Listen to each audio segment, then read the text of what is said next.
ખીચડી દૂધ આપ્યું. હા ખાખરા પર ત્યાં મગ બનાવ્યો, મગ દૂધ ને કાવો. બિસ્કિટ આપ્યા હતા વ્યાપકમાં. તો બહુ લાવ્યો હતો ને બોક્સ. હા ભૂલી ગયા. ભૂલી ગયા. હા.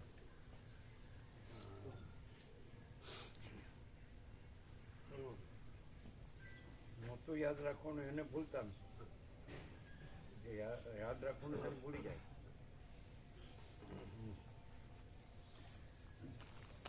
તમે વધારે પાછી દીધું તમને હા. કેમ છે તબિયત?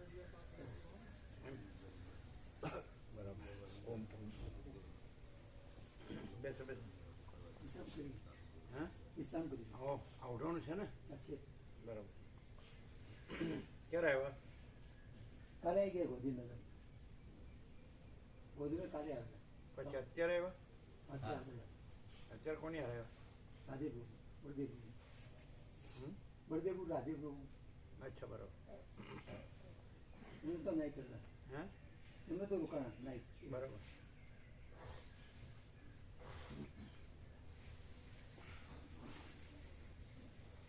પેલા ડૉક્ટરથી કાંઈ ફેર પડી નહીં? હા સારું. એની અસર થઈ ગઈ? હા એને કર્યું નહીં એમ?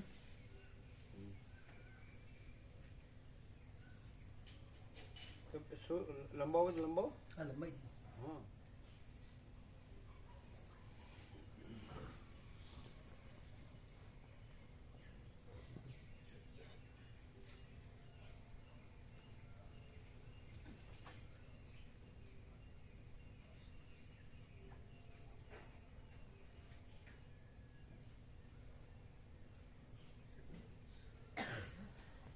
कोने में बैठे हैं कुर्सी कुर्सी पर बैठते हैं ना कोने में, उस पर साल है कोने का ऐसे उसको ऐसे ही जैसे वैसे लेगा. ओम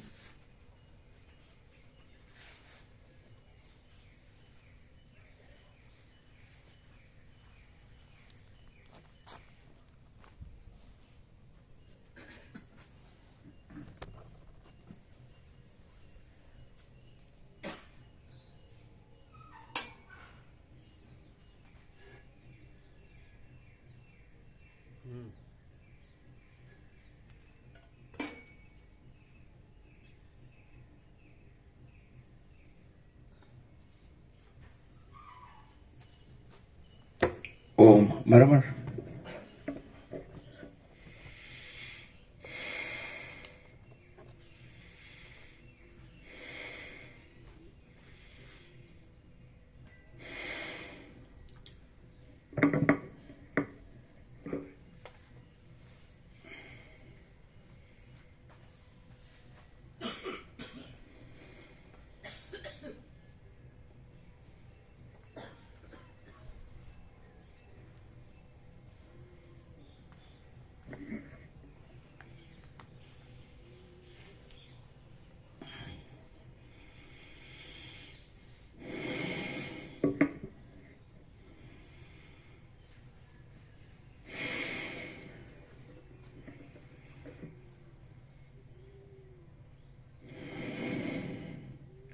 परम चिदाकाश, परम ज्योति, अखंड ज्योति, अनंत, पूर्ण, परम चिदाकाश, परम शांति, स्वयं सिद्ध, स्वयं प्रकाश, स्वयं पूर्ण, स्वस्वरूप, यही सब कुछ है, इसके सिवा कुछ नहीं है. शून्यभास, अनंत कोटि, महाकल्पो है ही नहीं. वशिष्ठ राम उपशम प्रकरण राउंड 38मो राउंड.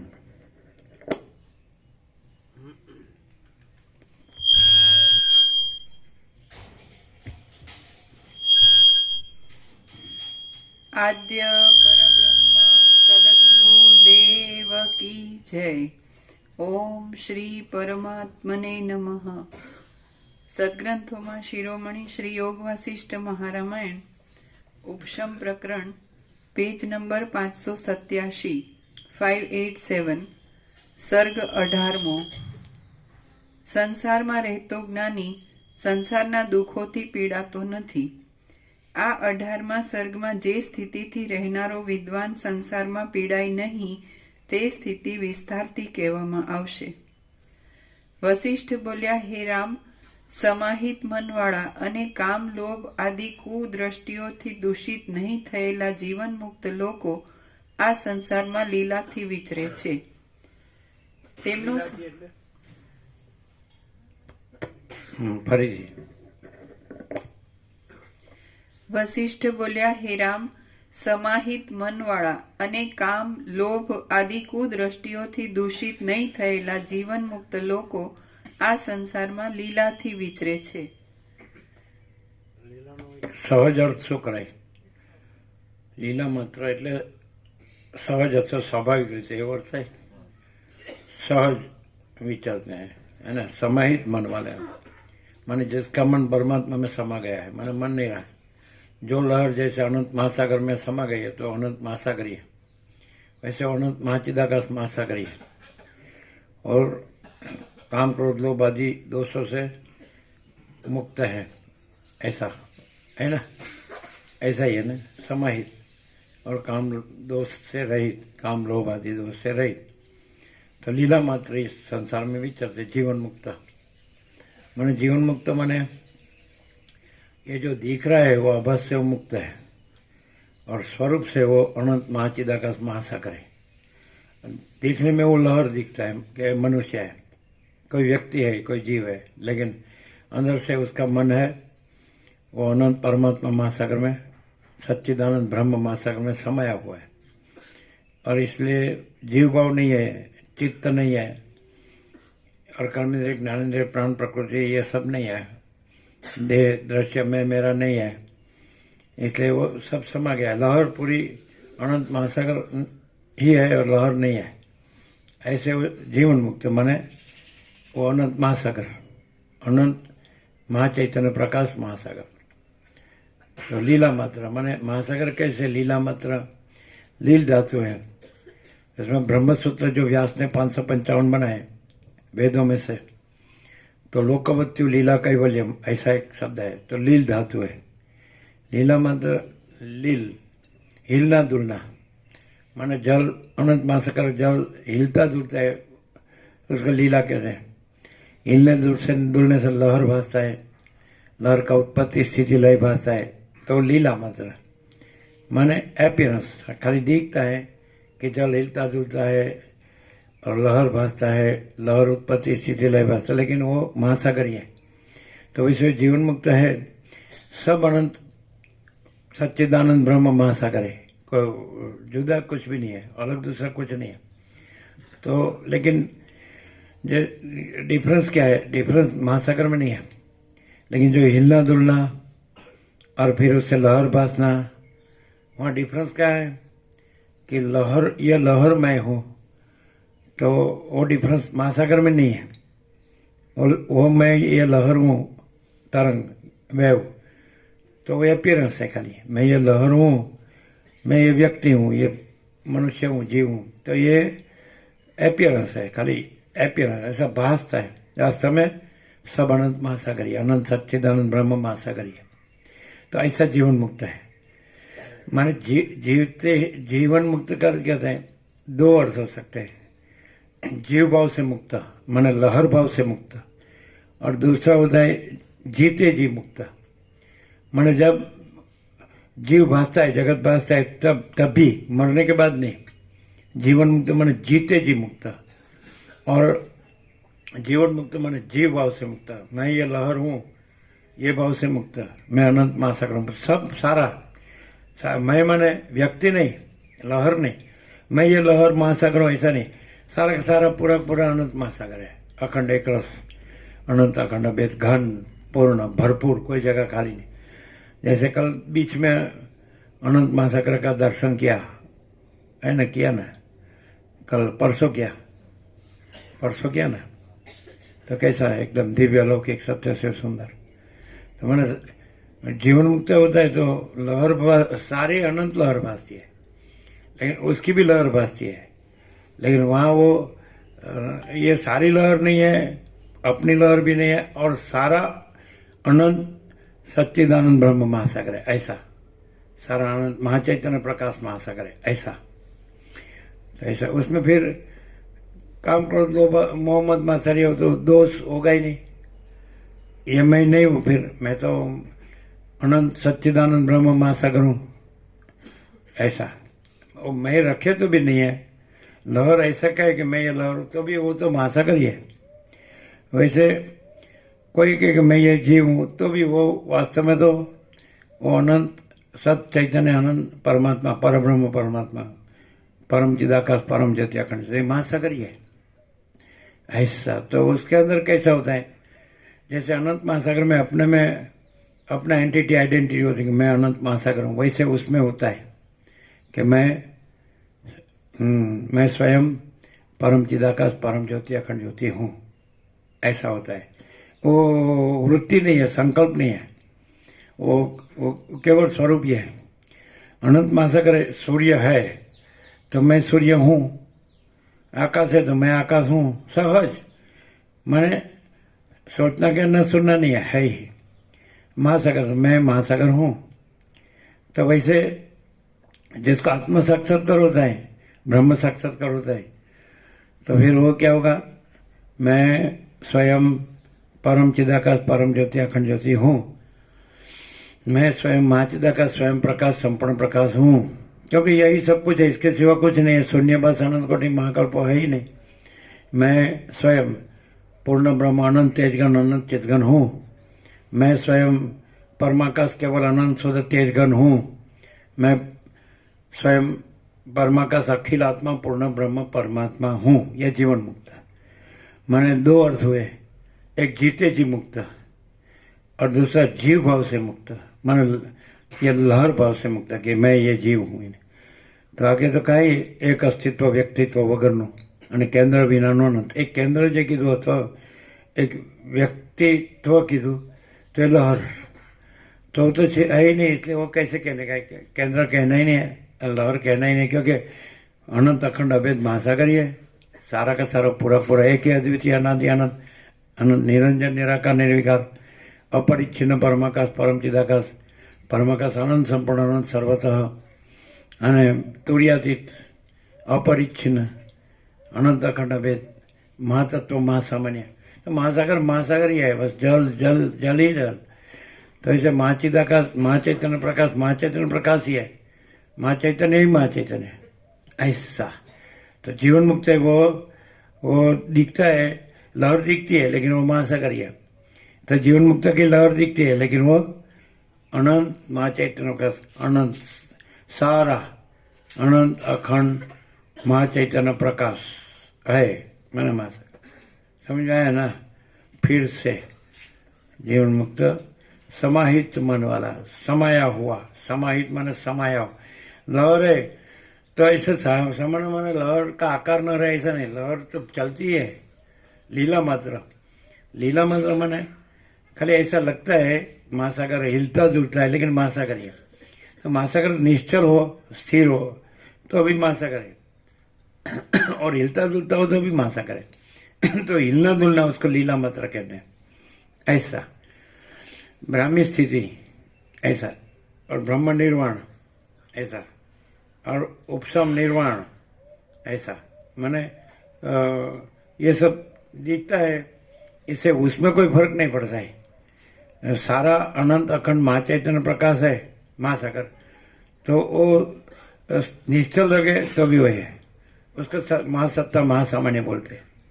कि वो महासत्ता महासामान्य है, उसमें कोई फर्क नहीं पड़ता है. हिलना दुलना भाष्य तो भी माने ये सारा ये अनंत कोटि महाकल्पो अनंत कोटि ब्रह्म सूर्यो अनंत कोटि ब्रह्मांडो, ये एस्ट्रोलॉजी ने जो ढूंढा है खगोल विज्ञान. तो ये अनंत आकाश, फिर अनंत कोटि महाकल्प. एक कल्प माने एक जगत उत्पत्ति स्थिति लय चक्र, एक लहर उत्पन्न होती है फिर चलती है, फिर लीन होती है। तो अनंत कोटि महासूर्य, अनंत कोटि ब्रह्मांडो, तो ये सब क्या है? लीला मात्र। बाकी वास्तव में वो सारा अनंत अखंड महाचैतन्य प्रकाश है, मैंने महासागर है, ऐसा क्लियर है ना? फिर से तो ऐसा समाहित, मैंने समय, मैंने लहर भाषे तो लहर न भाषे तो ही समय हुए, ऐसा नहीं। जब लहर भाषे तो भी वो महासागर है, ऐसा जीवन मुक्त है। मैंने उसका जो अनंत महासागर का पूरा हिलना डुलना है, जगत उत्पत्ति स्थिति रहे, तो वो न भाषे या प्रलय महाप्रलय हो जाए या उत्पन्न न हुआ हो, ऐसी कोई अवस्था, ऐसा नहीं। वो सब अवस्था में, सारे के सारी पूरी अवस्था में महासागर महासागर है, महाचैतन्य है। तो जीवन मुक्त ऐसा होता है। समाहित मन वाला माने क्या? माने उसमें ये संकल्प कल्पना नहीं है कि ये महासागर के निश्चलता है और ये महासागर का लहरपना है, ऐसा नहीं। ऐसा माने लहरपना न हो या लहरपना हो तो उससे उसमें कोई फर्क नहीं पड़ता है।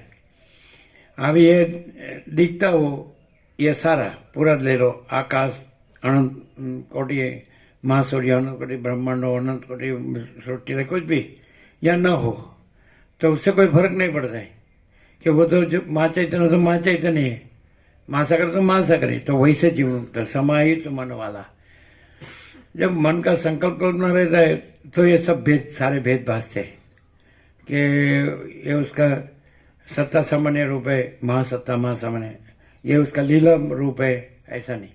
ये इसका निश्चल रूप है, ये इसका चलन रूप है, ऐसा नहीं। और सब स्वरूप में वो सब एक ही स्वरूप है, सब स्वरूप में वो एक ही स्वरूप है, ऐसा। कल से परसों सबने अनुभव किया बीच में कि कैसा लहर आए आती थी, फिर जाए वापस, फिर आती समय आए, लहर उठती है, चलती है, समाती, लेकिन महासागर ये। तो ये कुछ भी मैंने समाहित मन वाला मैंने क्या कि संकल्प कल्पना नहीं है, जो है सो है। ये सारा का सारा पूरा महाचैतन्य प्रकाश, अनंत अखंड महाचैतन्य प्रकाश है, तो महासागर ही है। वो ऐसे रहा है, वो ये मैं हूँ ऐसे नहीं रहा है, ये सब है ऐसा नहीं रहा है, सब अनेक है, अलग अलग है, सबकी अवस्था अलग अलग है। ये सब लहरें उठती है, चलती है, फिर समाती है, फिर उठती है, चलती है, समाती है, सचल, ऐसा नहीं। सारा का सारा पूरा अनंत अखंड महाचैतन्य प्रकाश महासागर ही है, ऐसा वो रहा है। और कोई उसको बजाय, आप तो उसकी दृष्टि होगी, उसकी ऐसी जो संकल्प कल्पना होगी तो ऐसा दिखेगा कि हाँ ये हम है, ये है, ये सब है, ये सब लहर उठ रही है, चल रही है और समा रही है, तो उसकी संकल्प कल्पना है। तो वो नहीं है मन, समाहित मन वाला।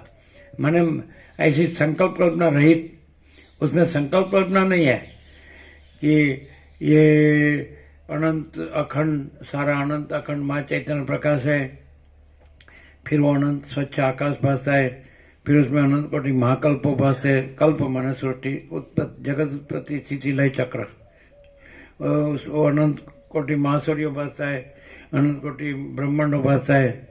तो ये मैं हूँ, ऐसा नहीं होगा। मन माने संकल्प कल्पना, माने उसको संकल्प कल्पना एग्जैक्ट मीनिंग कहना हो आज ब्राह्मण में, नित्य नूतन प्रकाश में, तो सारी भेद कल्पना, बोलो, ये आपको मिलेगा नहीं। तो ये सब है ना, तो भेद कल्पना से सब कहने में आया है। यहाँ प्रकाश स्वयं प्रकाश रहा है, समझ में आता है? तो महाचिदा का स्वयं प्रकाश, संपूर्ण प्रकाश, महाचिदा का स्वसंवेद्य सहज निर्विकल्प, उसका अनुभव वो महासागर, अनुभव महासागर, सूर्य अनुभव सूर्य, आकाश अनुभव आकाश। तो महाचैतन्य प्रकाश रूपी आकाश, महाचिदाकाश। तो महाचिदाकाश अनुभव, महाचिदाकाश स्वसंवेद्य, अपने से अनुभव में आने वाला। फिर अनुभव अलग कहना नहीं है, उसमें अनुभवी अनुभव त्रिपुटी नहीं है, क्योंकि वो अनंत अखंड अभेद है। और सहज निर्विकल्प, अपने में अपना कोई विकल्प नहीं है। महाचिदाकाश स्वसंवेद्य, अपने में अपना अनुभव स्वयं, स्वयं अनुभव स्वयं, और अपने में अपना कोई विकल्प नहीं, मन अपने में अपने आप ही है, दूसरा कोई नहीं है, दूसरा कुछ नहीं, दूसरा कुछ होता नहीं है। क्लियर है? तो ऐसा समझ अभी मन संकल्प कल्पना तक तो बताया, लेकिन संकल्प क्या है वो कहाँ बताया? भेद कल्पना। बोलो है कहीं? नहीं, वेदों में नहीं। कोई भी महात्मा हुए, जीसस क्राइस्ट हुए या बुद्ध हुए, महावीर हुए, या ये वेदों के ऋषि हुए, रामकृष्ण जी हुए, शिव शक्ति, दत्त, गणपति, आप जो मानते हैं, देव, गुरु, ईश्वर, इष्ट, कोई भी, तो किसी में उसमें भेद कल्पना से सब माना हुआ है। लेकिन फिर वेदांत में जाते हैं तो ऐसा बोलते हैं कि भाई भेद कल्पना नहीं है, द्वैत नहीं है, अद्वैत है, ऐसा बोलेंगे। लेकिन फिर भी वो अद्वैत कहने के लिए भी द्वैत से चलते हैं। अनिद्वैत अद्वैत किए बगैर स्वयं अद्वैत है, ऐसा। क्योंकि द्वैत की कल्पना का निराश करना नहीं है, निरसन नहीं करना है। अद्वैत कहने नहीं, वो तो स्वयं है। मैं सारा अनंत अखंड महाचैतन्य प्रकाश हूँ, तो ये बगैर के अद्वैत है। मैं एक ही हूँ, अनंत, सारा अनंत एक ही महाचैतन्य प्रकाश है, तो एक ही, तो वो अद्वैत कहना नहीं है, वो तो हूँ ही कहना नहीं है। द्वैत नहीं है कहना नहीं है कि मैं तो मैं ही हूँ, दूसरा नहीं हूँ। मैं महासागर, अनंत महासागर, मैं अनंत महासागर हूँ, मैं दूसरा नहीं हूँ, ऐसा समझ आता है। तो ये मोक्ष भी नहीं कहना है, जीवन मुक्त भी नहीं कहना है। कैसे? विधेय मुक्त भी नहीं, कैसे? कि भेद कल्पना से, संकल्प कल्पना, मन भेद कल्पना से मैं ये जीव हूँ, और फिर मुझे आत्मबोध हुआ कि मैं ये सारा अनंत एक ही माँ चैतन्य प्रकाश हूँ। तो ये द्वैताद्वैत है, वो भेद की कल्पना सापेक्ष है, और ये भेद कल्पना निरपेक्ष, माने सापेक्ष निरपेक्ष कहना नहीं। तो मैं ऐसा, मैं स्वयं परम चिदाकाश परम ज्योति अखंड ज्योति हूँ, है ना, ऐसा। तो हमने लिखा था ऐसा, ऐसा लिखा था ना। तो हमें पोते ज परम चिदाकाश परम ज्योति अखंड ज्योति છીએ, पूर्ण विराम। तो महासागर की लहर तो दूर थी, पानी तो दूर था, हम तो दूर खड़े थे। तो हम तो देखते थे क्या है, तो धीरे धीरे धीरे धीरे धीरे धीरे धीरे आके उसको समा लिया, और फिर आके हमारे चरणों में भी आके समा लिया। फिर माने ये महासागर है, फिर ये महावाक्य है महासागर का ही, फिर ये है, ये सूर्य है, ये आकाश है, तो सब अनंत अखंड अभेद, एक रस, भरपूर, घन, पूर्ण, माने पूर्ण मद पूर्ण मिदम। तो मैंने भेद है ही नहीं। फिर जीवन मुक्त कहना कहाँ है? बद्ध हो, मैं जीव हूँ, फिर मैंने जाना कि मैं तो ब्रह्म हूँ। तो ऐसा ब्रह्म में तो ऐसा होता नहीं, वो तो अनंत अखंड अभेद है, पर ब्रह्म अखंड सच्चिदानंद। तो वो फिर जीव जगत होके फिर नहीं पर ब्रह्म है, जीव जगत नहीं, ऐसा नहीं, पर ब्रह्म ही है कि नहीं? परमात्मा जो कहो आप, परम चिदाकाश कहो, माँ चिदाकाश कहो, परमाकाश कहो तो भी कोई बात नहीं, न कहो तो भी कोई बात नहीं है। जो है सो है, उसमें कोई फर्क नहीं पड़ता। पूर्ण मद पूर्ण मिदम, ऐसा जीवन मुक्त सापेक्षता से कहा। भेद की कल्पना सापेक्ष जीवन मुक्त का है कि ये वसीठ है, ये जीवन मुक्त है। तो कैसे कि वो वसीठ नहीं है, तो जो वसीठ नहीं था तो भी जो था चिदाकाश एक ही अद्वितीय अनादि अनंत, तो वही था, तो वही रहा है, वसीठ हुआ ही नहीं है। तो पहले वसीठ दिखता है, तो दिखता है उसके सापेक्ष, भेद की कल्पना के सापेक्ष के दिख रहे हैं सब, तो उसको वसीठ का है। लेकिन वो ये सब दिख रहा है, वो नहीं है, वसीठ नहीं है। और चिदाकाश एक ही अद्वितीय अनादि अनंत, चिदाकाश ट्रांसेंडेंस, माँ चिदाकाश कैवल्य अणिशुद्ध आर पार, कैवल्य सदा एक रूप, ऑल इज वन, ऐसा। और माँ चिदाकाश महातत्व महासामान्य, ऐसा। क्लियर होता है? महाचिदाकाश अनंत पूर्ण सार्वभौम सत्ता, महाचिदाकाश महाचक्रवर्ती महासाम्राज्य, महाचिदाकाश खुद रहा है, दूसरा नहीं है, और महाचिदाकाश ऊपर कोई प्रभाव नहीं है, ऐसा। महाचिदाकाश स्वयं सहज संपूर्ण सर्वस्व, महाचिदाकाश सब कुछ है, मैं कुछ नहीं। मैं माने भेद की कल्पना, संकल्प, मन। जिसका मन नहीं है, मुनि। मुनि का अर्थ भी वो मन रहित ब्रह्म, ऐसा। जो दो प्रकार के, दो जाति के जीव, ब्रह्म योनि और भ्रांति योनि, वो ब्रह्म योनि होता है। माने लहर दिखती है तो अनंत महासागर रूप रह के वो अनंत महासागर ही लहर रूप पे दिख रहा है। तो अनंत महासागर लहर रूप पे दिखे उसको वशिष्ठ कहते हैं, लेकिन वो अनंत महासागर ही है। ऐसा लहर रूपे से दिखे तो भी, तो लहर रूप से सापेक्ष, भेद की कल्पना सापेक्ष उसको वशिष्ठ कहते हैं, वशिष्ठ मुनि। लेकिन वो तो अनंत, ये सारा अनंत एक ही माँ चैतन्य प्रकाश है, उसका जीवन मुक्त सापेक्षता से कहते हैं। बाकी कोई बद्ध भी नहीं है, कोई मुमुक्ष भी नहीं है, कोई मुक्त भी नहीं है, कोई पूर्ण भी नहीं है, और सहज जो है सो है। फिर से अच्छा, जीवन मुक्त, समाहित मन वाला, काम क्रोध लोभ मोह मद मात्सर्य ये दोषों से रहित। तो महासागर को फिर दोष कहाँ दिखता है? भेद, दोष का अर्थ भी भेद होता है। संकल्प कल्पना का अर्थ भी भेद, भेद की कल्पना। तो भेद का अनंत अखंड भेद में भेद कहाँ से? अपरिच्छिन्न में परिच्छिन्न कहाँ से? अखंड में खंड कहाँ से? ऐसा। अनंत में अंत कहाँ से? अमाप में माप कहाँ से? अपार में पार कहाँ से? निरवधि में अवधि कहाँ से? अमर्याद में मर्यादित कहाँ से? असीम में सीमित कहाँ से? अनहद में हद कहाँ से?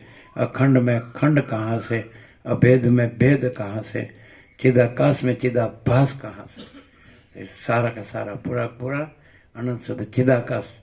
तो यदि वशिष्ठ को पूछो तो ऐसा कहेंगे, मैं ये वशिष्ठ नहीं हूँ, ये राम नहीं है, जगत नहीं है, सृष्टिकर्ता ब्रह्म नहीं है, तो मैं अनंत शुद्ध चिदाकाश हूँ।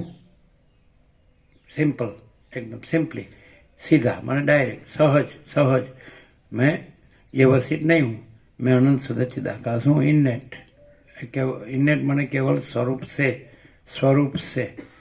मैं केवल स्वरूप हूँ। मैं अनंत शुद्ध चिदाकाश स्वरूप से अनंत शुद्ध चिदाकाश हूँ, उसको इननेट कहते हैं। स्वरूप से मैं स्वरूप हूँ। महासागर पने से मैं महासागर हूँ। सूर्य पने से मैं सूर्य हूँ, उसको इननेट कहते हैं। आकाश पने से मैं आकाश हूँ, ऐसा। तो चिदाकाश पने से मैं चिदाकाश हूँ, सहज। तो जीवन मुक्त कहना नहीं है। फिर कोई बद्ध भी नहीं है, कोई मुक्ष भी नहीं है, कोई मुक्त भी नहीं है, कोई पूर्ण भी नहीं है। वो सापेक्षता से कहा कि वशिष्ठ पूर्ण है। पूर्ण तो वशिष्ठ तो सापेक्षता से कहा है, बाकी तो अनंत महासागर ही है। तो अनंत महासागर को, वशिष्ठ को सापेक्षता से पूर्ण कहा है कि ये पूर्ण है, ये वशिष्ठ पूर्ण है। लेकिन वो तो अनंत पूर्ण निरपेक्ष सत्य है। महासागर, अनंत महासागर, वो वशिष्ठ नहीं है। अनंत महासागर वशिष्ठ नहीं है, तो अनंत महासागर को पूर्ण कहना नहीं है। तो पूर्ण सापेक्षता से कहा है कि भाई ये बद्ध है, ये मुमुक्षु है, ये मुक्त है और ये पूर्ण है, ये जीवन मुक्त है और ये विद्या मुक्त है, ये ब्राह्मी स्थिति है, ये ब्रह्म निर्वाण है। तो ऐसी कोई भेद की कल्पना नहीं है। तो मैं केवल परब्रह्म अखंड सच्चिदानंद हूँ। मैं केवल अखंड सज्योति स्वरूप परमात्मा हूँ। मैं स्वयं अनंत पूर्ण परब्रह्म हूँ, स्वप्रकाश, स्वयं सिद्ध स्वयं प्रकाश, स्वयं पूर्ण स्वस्वरूप हूँ। विद्या वासना चित्त हम जगत है ही नहीं, ऐसा क्लियर होता है। ऐसा जीवन मुक्त नहीं है वो जो है सो है ही है। क्या है? तो अनंत संपूर्ण महाचिदाकाश महासागर, यही सब कुछ है, इसके सिवा कुछ नहीं है। मैं अमाप सच्चिदानंद घन परमाकाश हूँ। सेल्फ महाचिदाकाश, प्योर कॉन्शियसनेस, पूर्ण ब्रह्म ट्रुथ, एब्सोल्यूट, क्लियर है। ऐसा जीवन मुक्त, तो वो जीवन मुक्त नहीं है, जो है सो है, ऐसा। तो ये सब सापेक्ष दृष्टि से कहा है। सापेक्ष दृष्टि कहो, परिच्छिन्न दृष्टि कहो, संकल्प कल्पना कहो, भेद की कल्पना कहो, आभास कल्पना कहो, आभास से कहा है, अपीयरेंस से कहा है। ऐसा जो हम कहते हैं ना कि अपीयरेंस इमेजिनेशन, अपीयरेंस इल्यूजन, आभास कल्पना, आभास भ्रम, होता है। देखो सारा का सारा पूरा का पूरा। तो अनंत प्रकाश, अनंत आनंद, अनंत शांति है कि नहीं?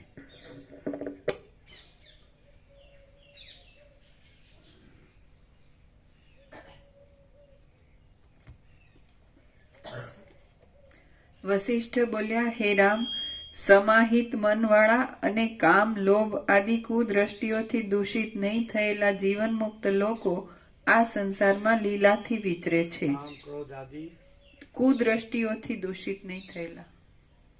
કુદ્રષ્ટિઓથી દૂષિત નહીં થયેલા. काम लोभ, गीता में तो कृष्ण ने कहा ही है कि काम क्रोध लोभ ये तीन नरक के द्वार है, तस्माद एतत्त्रयम् त्यजेत.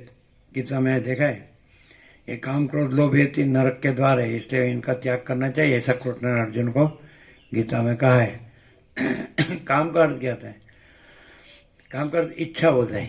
इच्छा, इच्छा तो अनंत महासागर है, तो वो तो अपने में अनंत पूर्ण है ही, जल पूर्ण है ही, माने जो मूल तत्व है वो अपने में अनंत पूर्ण है. तो वो इसलिए जो आनंद शब्द का यूज किया उसको कि वो अनंत आनंद है. तो आनंद का अर्थ ये होता है कि जिसमें कोई अभाव नहीं होता है, जिसमें कोई इच्छा नहीं होती है. आनंद का अर्थ ये होता है. नहीं समझे? जैसे कि अब आपको खूब शुद्ध सात्विक पौष्टिक महानंबूर्ण ब्रह्म प्रसाद जो मिला, महात्मा लोग पंगत में बैठे हैं तो भोजन ऐसा कराते हैं तो बस फूल लेते हैं, फिर बोलते हैं कितना भी दो ना, आग्रह करो, पूर्ण, महापूर्ण. ऐसा पूर्ण का अर्थ क्या? कि तृप्ति हो गई, संतुष्ट हो गए, मैंने अभी नहीं ले सकता है. तो वैसे वो इतना आनंद भरपूर है, आनंद कि फिर इच्छा रहती ही नहीं है. और दूसरा कि अपने में अपने सिवा दूसरा ही नहीं, किसकी इच्छा? अपने में अपने अनंत महासागर अपने में लहर भासे, तो लहर वो खुद ही है. लहर की इच्छा करने की थोड़ी कि यह लहर मैं प्राप्त करूं, यह लहर मैं पाऊं, वो खुद ही है लहर. तो सारा का सारा खुद ही है, तो दूसरा है ही नहीं, तो किसकी इच्छा करे? उसको आनंद कहते हैं. तो खुद ही अनंत आनंद है ना? खुद ही अनंत प्रकाश है, खुद ही अनंत आनंद है, खुद ही अनंत शांति, माना अनंत पूर्ण है, खुद ही अनंत भरपूर है, अखंड है, एक रस है, घन है ना? तो यहाँ काम माने इच्छा, तो काम कहाँ से होगा? दूषित शब्द इसलिए किया है कि ऐसा अपूर्णता का दोष उसमें संभव ही नहीं है. ऐसा तो जो जिसको आप परब्रह्म कहते हो, भगवान, प्रभु या ईश्वर या गॉड, कुछ भी कहते हो, तो इतना पूर्ण है कि आकाश भी उसमें छोटा पड़ता है. ऐसा पूर्ण है, ऐसा घन है, ऐसा भरपूर है, अनंत, ऐसा आनंद है. तो काम किसकी इच्छा करे? अब मैं खुद ही सब कुछ हूं, मेरे में मुझसे अलग दूसरा कोई नहीं है, कुछ नहीं, कुछ होता नहीं, तो मैं किसकी इच्छा करूं? काम नहीं है. लोभ इकट्ठा करना है, संग्रह. तो लेकिन मैं तो अनंत पूर्ण हूं ही, अब मुझ में अपने से अलग दूसरा कोई नहीं है, कुछ नहीं, कुछ होता नहीं. किसकी इच्छा करूं और किसको इकट्ठा करूं, संग्रह करूं? लोभ. ऐसा है ना?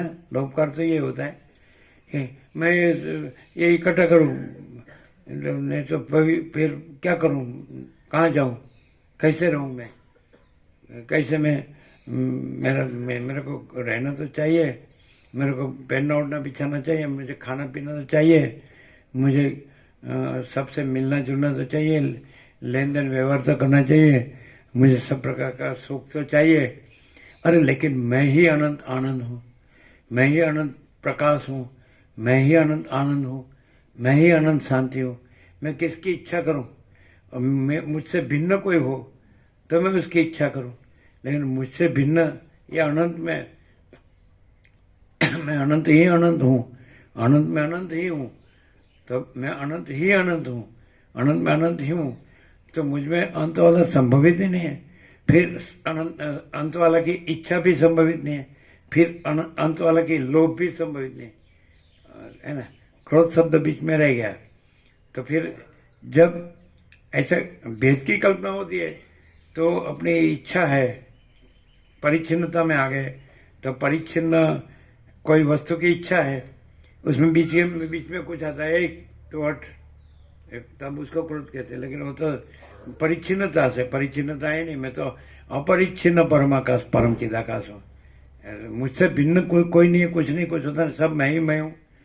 मेरे ऊपर कुछ नहीं, मेरे सिवा कुछ नहीं, मैं में दूसरा कुछ नहीं, मैं होता कुछ नहीं, सब मैं ही मैं हूँ। अनंत पूर्ण महाचिदाकाश है ना। अभी आपने दर्शन जो किया है ना, तो हम सबसे छोटे से छोटा है, दिखता है उस रूप में। कुछ नहीं, हम कुछ नहीं, हमारा कुछ नहीं, हम कुछ नहीं जानते, हम कुछ नहीं करते। तो वो भी सबने दर्शन किया कि कुछ नहीं, ऐसा जैसे अनंत है। तो एक अनंत अपने में एक बालक रूप में एक स्फुरण स्फूर्ति है, जैसे लहर रूप, लेकिन वो तो अनंत ही है। उसमें परिच्छिन्न स्फूर्ति ऐसा कहना, वो तो परिच्छिन्न दृष्टि से कहना हो कि लहर स्फूरी है, लेकिन वो स्फूर्ति है, वो सत्ता ही है, वो अनंत महासागर ही है। अनंत संपूर्ण महाचिदाकाश महासागर की है स्फूर्ति। तो स्फूर्ति रूप से ये स्फूर्ति है, बाकी सत्ता रूप से तो सारा सत्ता ही है, कोई स्फूर्ति नहीं है। समझाते कि नहीं? तो आपने दर्शन किया, तो आप स्फूर्ति रूप से देखेंगे तो आपको भेद लगेगा कि वो अनंत महाचिदाकाश ये तो ये है। लेकिन अभी कैसे जानेंगे कि ये अनंत महासागर है, अनंत महाचिदाकाश है, ये स्फूर्ति ऐसे अलग दूसरी कोई सत्ता नहीं है, वो महासत्ता ही है, महाचैतन्य है, महाआनंद ही है, महासामान्य ही है। तो कैसे मालूम पड़ेगा? तो आपने स्फूर्ति रूप से सब दर्शन किया पहले दिन 17 तारीख को, है कि नहीं? ये स्फूर्ति है ये, और वो तो अनंत सत्ता है। तो कैसे मालूम पड़ेगा कि ये अनंत सत्ता है, अनंत चैतन्य है, अनंत आनंद है, अनंत शांति है, अनंत पूर्णता है, अनंत समता है, अनंत अमृत है, अनंत तृप्ति है, अनंत संतोष है, अनंत समाधान है, अनंत कल्याण है, अनंत समता है। तो कैसे मालूम पड़ेगा? तो ये तो इतना ही लगता है, ये लहर तो इतनी ही लगती है, और ये अनंत महासागर तो है, उसमें लहर तो कुछ दिखती ही नहीं है। तो दोनों देखा, लहर का भी रूप देखा और अनंत महासागर का रूप भी देखा। तो बोध में तो दोनों रूप दिखता है। तो कैसे मालूम पड़ेगा कि ये अनंत सत्ता है, अनंत चैतन्य है, अनंत आनंद है? तो कैसे मालूम पड़ेगा? दो रूप देखा, जो पहले दिन जो देखा 17 तारीख को, तो लहर रूप देखा, जिसको लीला बोलते हैं, वो लीला मात्र विचरते हैं। लहर तो अनंत महासागर अपने में लीला मात्र विचरता है। तो स्वैर विहार, स्वयं ही विहार, स्वयं ही माने अपने में, विहार माने हिलना डुलना, उसको लीला कहते हैं। लोकवत्तु लीला कैवल्यम, ऐसा सूत्र है। तो परिच्छिन्न दृष्टि से तो दृश्य दृष्टि से कहो, भेद दृष्टि से, संकल्प कल्पना दृष्टि से कहो, है ना, तो ऐसे लगेगा ठीक है, ये सारा का सारा पूरा अनंत अखंड महाचैतन्य प्रकाश महासागर है। वो तो नो डाउट, निसंशय 100% 100% निसंशय। और ये लीला है तो वो भी वही है, वो समझ। लेकिन ये लीला दिख रहा है तो दो दिख रहा है, ऐसा कि महासागर है, ये लहर है, ये लीला लहर है। तो आपने दो रूप देखे कि अनंत, ये सारा अनंत संपूर्ण महाचिदाकाश महासागर है और ये सारी लहर है।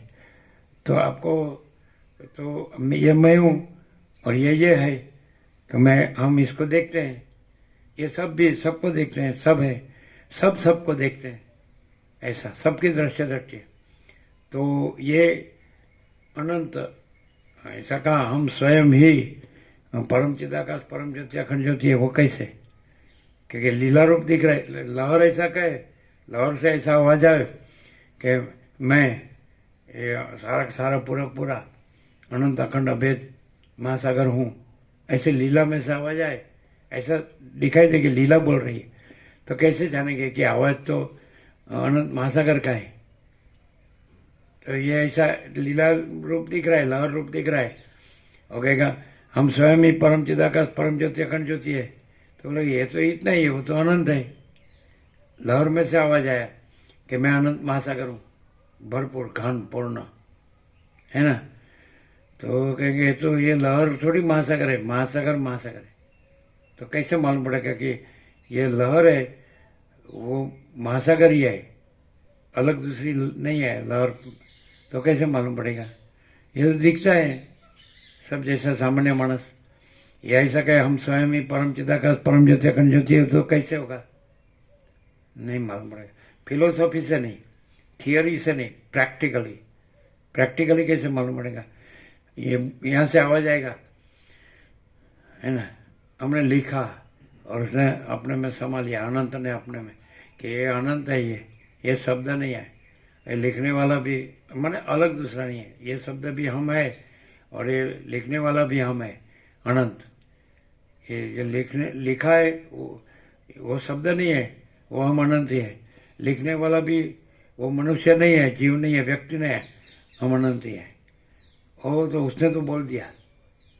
आप लोग तो ऐसे देखेंगे ना, मैं ये हूँ, आपका संवेदन संकल्प कल्पना से होगा कि मैं ये जीव हूँ, ये सब जीव है और ये जगत है, ये सब लहर है और अनंत महासागर है, पर ब्रह्मा या परम चिदाकाश या महाचिदाकाश या परम आकाश। तो हम तो लहर दृष्टि से देखते हैं कि हम एक लहर है, वैसे ये एक लहर है और सब लहर है, जीव जगत दृष्टा दृश्य और सारा आनंद महासागर है। तो आपको कैसे मालूम पड़ेगा कि ये लहर नहीं है, अनंत महासागर है? कैसे? अब थियोरी नहीं और फिलोसॉफी नहीं है कि नहीं? ये दिख रहा है ना, ये सामान्य मनुष्य देख रहे हैं। तो ये इन्नेट है कि हम स्वयं ही परम चिदाकाश परम ज्योति अखंड ज्योति है। तो कैसे? हम जहाँ लहर देखते हैं, स्वामी जी देखते हैं, ये अनंत चैतन्य प्रकाश महाचिदाकाश महासागर ही है। ये कैसे? तो जहाँ हम स्वामी जी देखते हैं वहाँ परिच्छिन्नता का, सापेक्षता का या भेद की कल्पना का कोई भ्रम नहीं है। पूरा का पूरा स्वयं अभेद है, अखंड है, अनंत है और उसमें कोई अलग आइडेंटिटी, इससे अलग आइडेंटिटी, परिच्छिन्नता की, सापेक्षता की भेद की कल्पना की, ऐसा है ही नहीं। और जो देखना है, स्वामी जी देखना या परिच्छिन्नता देखना या सापेक्षता देखना, वो ऐसा आरोप यहाँ इम्पॉसिबल है, क्योंकि डायरेक्ट अनंत चैतन्य प्रकाश स्वयं है, सहज है, अपने आप में अपने आप है, अपने आप से दूसरा कुछ है ही नहीं। नहीं, ऐसा नहीं। लहर दिखती है, लहर सब बोलती है, तो सब लहर कहेंगे कि हम भी ऐसा बोल सकते हैं। तो बोलने से वो महासागर थोड़ी है हो जाता है। कोई लहर बोले कि मैं अनंत महासागर हूँ, तो थोड़ी वो अनंत महासागर हो जाती है। जहाँ सापेक्षता से कहा जाता है कि ये आवाज स्वामी जी से आती है, वहाँ ये आवाज स्वामी जी की नहीं है, अनंत स्वयं प्रकाश परमात्मा, परब्रह्म परमात्मा की स्वयं की है। क्योंकि वहाँ स्वामी जी कहा जाए ऐसा आरोप करने की भी जगह नहीं है, क्योंकि अपने आप में अपने आप अनंत संपूर्ण। वो दिखता है मनुष्य, तो उसका सामान्य जो जीवन व्यवहार तो ऐसा सब जैसा ही होगा। वो ऐसा दिखे तो भी अनंत संपूर्ण चैतन्य प्रकाश महाचिदाकाश महासागर ही है। देखने से उसके अंदर कोई भेद नहीं होता है और अपनी अलग आइडेंटिटी नहीं है, और इतनी पूर्णता है कि उसमें अपूर्णता या सापेक्षता या परिच्छिन्नता का भेद संभव ही नहीं है। फिर से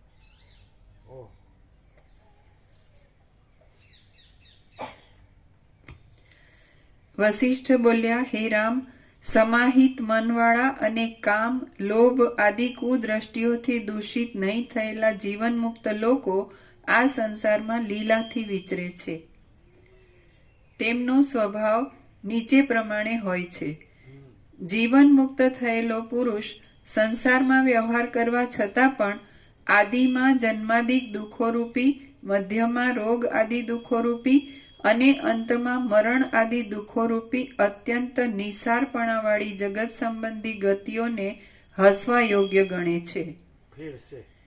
જીવન મુક્ત થયેલો પુરુષ સંસારમાં વ્યવહાર કરવા છતાં પણ આદિમાં જન્માદિક દુઃખોરૂપી, મધ્યમાં રોગ આદિ દુઃખોરૂપી અને અંતમાં મરણ આદિ દુઃખોરૂપી અત્યંત નિસારપણાવાળી જગત સંબંધી ગતિઓને હસવા યોગ્ય ગણે છે.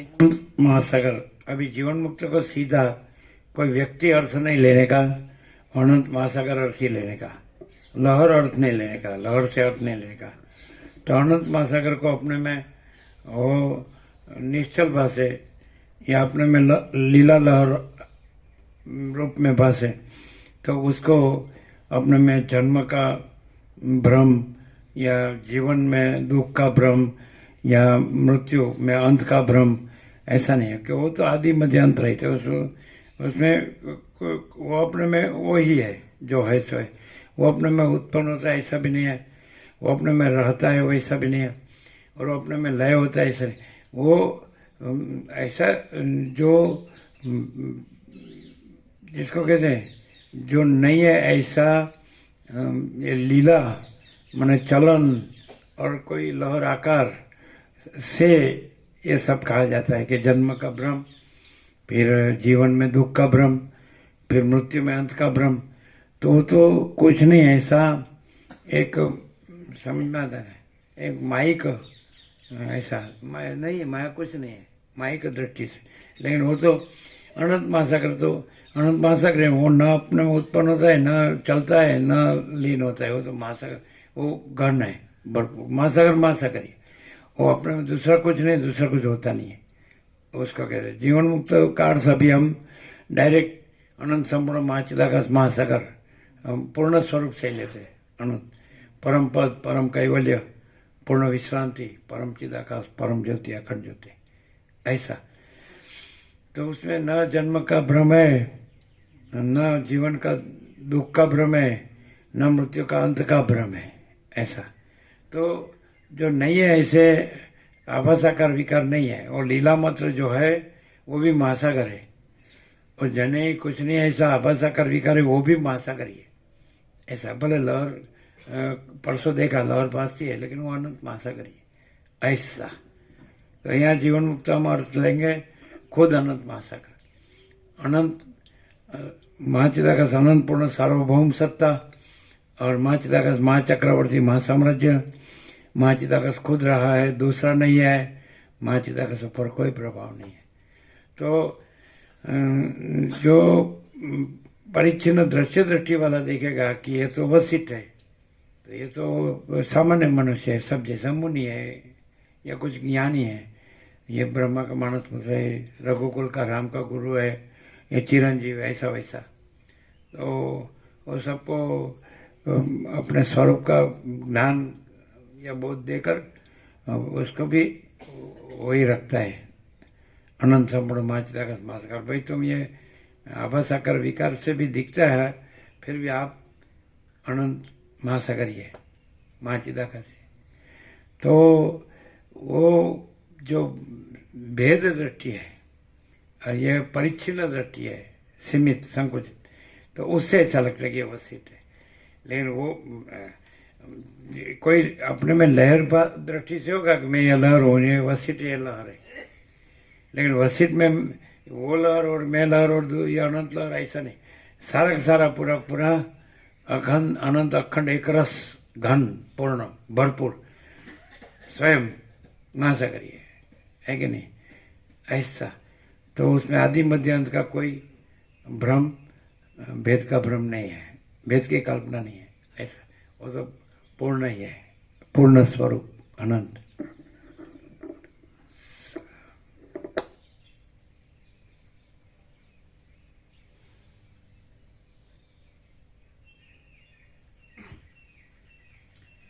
જીવન મુક્ત પુરુષ પ્રાપ્ત થયેલા સર્વ ઉચિત કાર્યો કર્યા કરતો હોય છે, શત્રુ મિત્ર આદિમાં સમદ્રષ્ટિવાળો હોય છે, અને ધ્યેય નામના વાસના ત્યાગનો આશ્રય કરીને રહેલો હોય છે. જીવન મુક્ત પુરુષ પ્રાપ્ત થયેલા સર્વ ઉચિત કાર્યો કર્યા કરતો હોય છે, શત્રુ મિત્ર આદિમાં સમદ્રષ્ટિવાળો હોય છે, અને ધ્યેય નામના વાસના ત્યાગનો આશ્રય કરીને રહેલો હોય છે. सबका अर्थ एक ही होता है कि उसमें कोई भेदभाव नहीं है, शत्रु मित्र भेदभाव नहीं है। जो भी मैंने जो सामने है वो कार्य करते हैं, मैंने वो महासागर अपने में अनंत महासागर अपने लहर भाव से लीला भाव से और स्वाभाविक है, सहज है। उससे वो कोई सोचना करना नहीं है, ऐसा ऐसा सोचना कहना सुनना नहीं है, याद रखना बोलना नहीं, अपने आप में अपने आप ही है।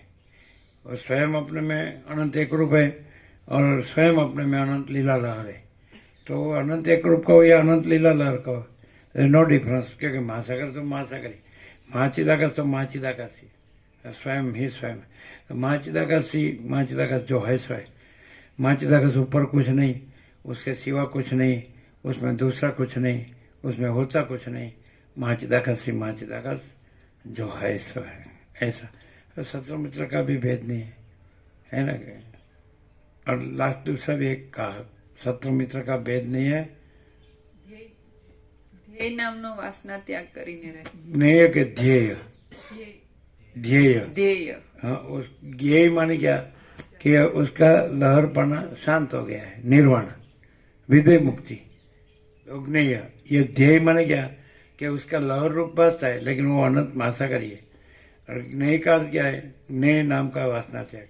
तो उसका अर्थ क्या है कि जो आकार है वो नहीं दिखता है, अनंत महासागर ही है, विदय मुक्ति। वो भी सापेक्षता से का है, पहले आकार उठा, फिर आकार रहा है और आकार है वहाँ अनंत महासागर ही है, ऐसा स्वयं ही है, ऐसा तो जीवन मुक्त। फिर आकार भासता है लेकिन वो स्वयं अनंत महासागर ही है, ऐसा तो वो ध्येय नाम की वासना त्याग। और फिर आकार नहीं भासता है, विदय मुक्ति, तो ज्ञेय नाम की वासना त्याग, ऐसा। क्लियर है ना। तो लेकिन वो आकार सापेक्ष का है, लेकिन स्वरूप से पूर्ण स्वरूप से कहो तो आकार दिखे, चले, आकार का उद्भव हो, आकार चले, या आकार का लय हो जाए, या आकार उद्भव ही न हो, चले भी नहीं, न लय भी न हो, कोई भी अवस्था में महासागर अपने में केवल अनंत महासागर है। क्लियर है। तो ये ध्येय नाम की वासना त्याग और ज्ञेय नाम की वासना त्याग, जीवन मुक्ति और विदय मुक्ति और ब्राह्मी स्थिति और ब्रह्म निर्वाण, ये तो आकार सापेक्ष का है। लेकिन वास्तव में आकार नहीं है भी कहना नहीं है, क्योंकि महासागर तो है ही, आकार दृष्टि ही नहीं है और महासागर ही है। महासागर दृष्टि भी नहीं है क्योंकि वो तो स्वयं है। महाचिदाकाश दृष्टि नहीं है, महाचिदाकाश स्वयं है। और आकार दृष्टि नहीं है क्योंकि आकार स्वयं नहीं है। नहीं समझे। तो महाचिदाकाश दृष्टि नहीं है, इसलिए कहा पामर दृष्टि, औक्तिक दृष्टि, तत्व दृष्टि, फिर तत्व दृष्टि भी नहीं है। क्यों कि अनंत संपूर्ण महाचिदाकाश महासागर अपने में अनंत संपूर्ण महाचिदाकाश महासागर है ही, वो दृष्टि नहीं है, वो तो स्वरूप है, तत्व है, सत्य है, चैतन्य आनंद। समझ में आता है ऐसा। तो ध्येय नाम की वासना त्याग, तो वो सापेक्षता से कहा। आकार कहते हैं वो आकार नहीं है, वो महाचिदाकाश ही है, ऐसा। क्लियर है।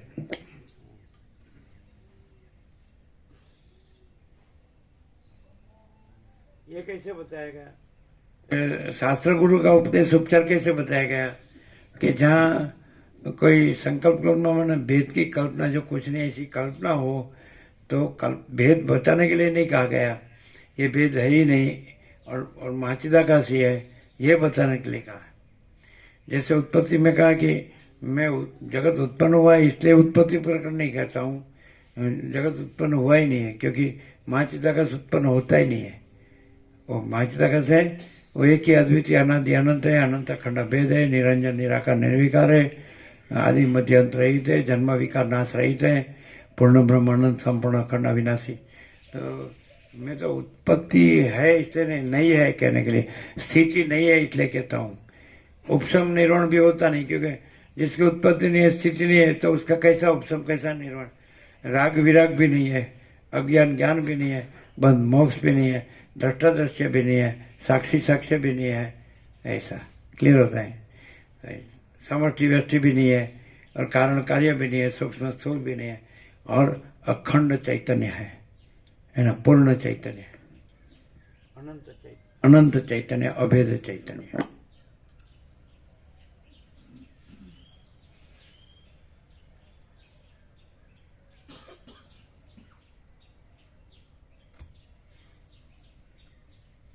જીવનમુક્ત પુરુષ પ્રાપ્ત થયેલા સર્વ ઉચિત કાર્યો કર્યા કરતો હોય છે, શત્રુ મિત્ર આદિમાં સમદ્રષ્ટિવાળો હોય છે અને ધ્યેય નામના વાસના ત્યાગનો આશ્રય કરીને રહેલો હોય છે. તે સઘળી ચિંતાઓથી રહિત હોય છે, કોઈનું પણ અપ્રિય કરતો નથી. વિવેકરૂપી પ્રકાશથી આત્મ સ્વરૂપને જોયા કરે છે અને પ્રબોધરૂપી ઉપવનમાં રહે છે. તે સઘળી ચિંતાઓથી રહિત હોય છે, કોઈનું પણ અપ્રિય કરતો નથી. વિવેકરૂપી પ્રકાશથી આત્મ સ્વરૂપને જોયા કરે છે અને પ્રબોધરૂપી ઉપવનમાં રહે છે. તે સર્વથી ન્યારા પરબ્રહ્મ विवेक प्रकाश थी आत्मस्वरूप ने जोया करे, ऐसा है ना. विवेक रूपी प्रकाश से आत्मस्वरूप को ही देखता है.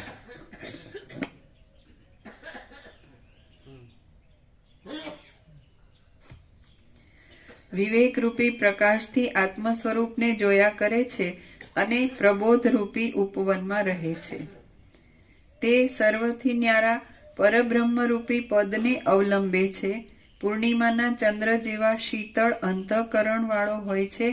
દુઃખથી ખેદ પામતો નથી અને સુખથી પ્રસન્ન થતો નથી. તે સર્વથી ન્યારા પરબ્રહ્મરૂપી પદને અવલંબે છે. પૂર્ણિમાના ચંદ્ર જેવા શીતળ અંતઃકરણ વાળો હોય છે. દુઃખથી ખેદ પામતો નથી અને સુખથી પ્રસન્ન થતો નથી. તે જીવન મુક્ત પુરુષ સંસારમાં સીધાતો નથી. સઘળા શત્રુઓમાં મધ્યસ્થ રીતે રહેનારો, દયાવાળો, ચાતુરીવાળો અને પૂજ્ય લોકોના સમયોચિત કાર્ય કરી આપનારો જીવન મુક્ત પુરુષ સંસારમાં સીધાતો નથી. તે જીવન મુક્ત પુરુષ સંસારમાં સીધાતો નથી. સઘળા શત્રુઓમાં મધ્યસ્થ રીતે રહેનારો, દયાવાળો, ચાતુરીવાળો અને પૂજ્ય લોકોના સમયોચિત કાર્ય કરી આપનારો જીવન મુક્ત પુરુષ સંસારમાં સીધાતો નથી. જીવન મુક્ત પુરુષ કોઈની પ્રશંસા કરતો નથી, કોઈનો દ્વેષ કરતો નથી, કોઈનો શોક કરતો નથી, કશું ઈચ્છતો નથી, થોડું બોલે છે, આવશ્યક કામમાં આળસુ રહેતો નથી અને સંસારમાં કોઈ રીતે સીધાતો નથી. જીવન મુક્ત પુરુષ કોઈ પૂછે તો ચાલતા પ્રકરણની યોગ્ય વાત કરે છે અને ન પૂછે તો ઠૂંઠાની જેમ બેસી રહે છે. તે ઉદ્યમ કરતો નથી, ઉદ્યમ ત્યજી પણ દેતો નથી અને સંસારમાં કોઈ રીતે સીધાતો નથી. જીવન મુક્ત પુરુષ સર્વને પ્રિય લાગે એવું બોલે છે. કોઈ પણ આક્ષેપ કરે તો તેનું તે ચાતુરીથી સમાધાન કરે છે. તે સર્વ લોકોના અભિપ્રાયને સમજી જાય છે અને સંસારમાં કોઈ રીતે સીધાતો નથી. જેમ માણસ પોતાના હાથમાં રાખેલા બીલાને સ્પષ્ટ રીતે જાણે છે, તેમ જીવન મુક્ત પુરુષ જગતને આ યોગ્ય છે અને આ અયોગ્ય છે એવી વિષમ દ્રષ્ટિથી ઘેરાયેલું અને આશાઓને લીધે દીનતા ભરેલી ચેષ્ટાઓ વાળું સ્પષ્ટ રીતે જાણે છે. તે સર્વ લોકોના અભિપ્રાયને સમજી જાય છે. એનાથી આગળ છે. જીવન મુક્ત પુરુષ સર્વને પ્રિય લાગે એવું બોલે છે. કોઈ પણ આક્ષેપ કરે તો તેનું તે ચાતુરીથી સમાધાન કરે છે. તે સર્વ લોકોના અભિપ્રાયને સમજી જાય છે અને સંસારમાં કોઈ રીતે સીધાતો નથી. જેમ માણસ પોતાના હાથમાં રાખેલા બીલાને સ્પષ્ટ રીતે જાણે છે, તેમ જીવન મુક્ત પુરુષ જગતને આ યોગ્ય છે અને આ અયોગ્ય છે એવી વિષમ દ્રષ્ટિથી ઘેરાયેલું અને આશાઓને લીધે દીનતા ભરેલી ચેષ્ટાઓ વાળું સ્પષ્ટ રીતે જાણે છે. પરમ પદમાં આરૂઢ થયેલો જીવન મુક્ત પુરુષ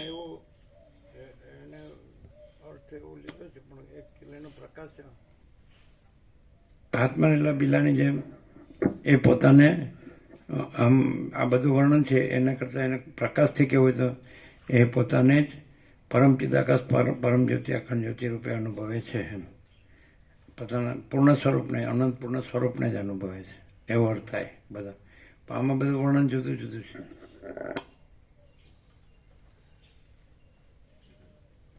આમાં દ્રશ્ય સાપેક્ષ વાત કરી. જો કે સર્વ જાણે છે, એવું સર્વના અભિપ્રાયોને જાણે છે તો સર્વ, એટલે આ એમ એ આભાસ દ્રષ્ટિથી વાત થાય છે.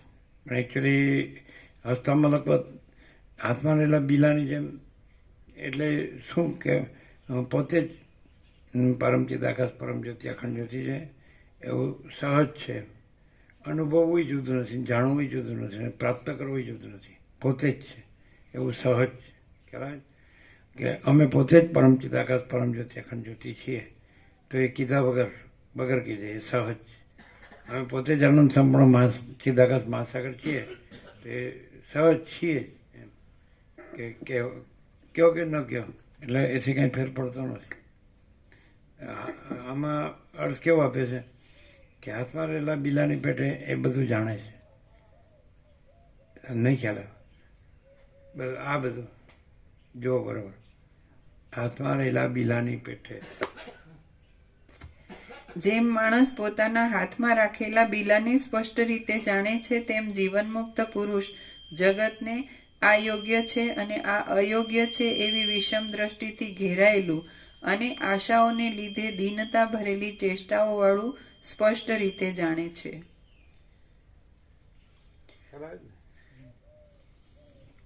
પરમપદમાં આરૂઢ થયેલો જીવનમુક્ત પુરુષ જગતની ક્ષણભંગુર સ્થિતિને અંદર શીતળતાવાળી બુદ્ધિથી જાણે હસતો હોય તેમ જોયા કરે છે. પરમપદમાં આરૂઢ થયેલો જીવનમુક્ત પુરુષ જગતની ક્ષણભંગુર સ્થિતિને અંદર શીતળતાવાળી બુદ્ધિથી જાણે હસતો હોય તેમ જોયા કરે છે. ક્ષણભંગુર છે અને પોતે અંદર કૈવલ્ય પરમ નિર્મળતા પરમ સિદ્ધતા છે નહીં. પરમપદ આરૂઢ એટલે એ સ્વરૂપ જ છે, પોતે જ પરમ ચિદાકાશ પરમપદ પૂર્ણ વિશ્રાંતિ છે. પરમપદ પરમ કૈવલ્ય પરમ શાંતિ.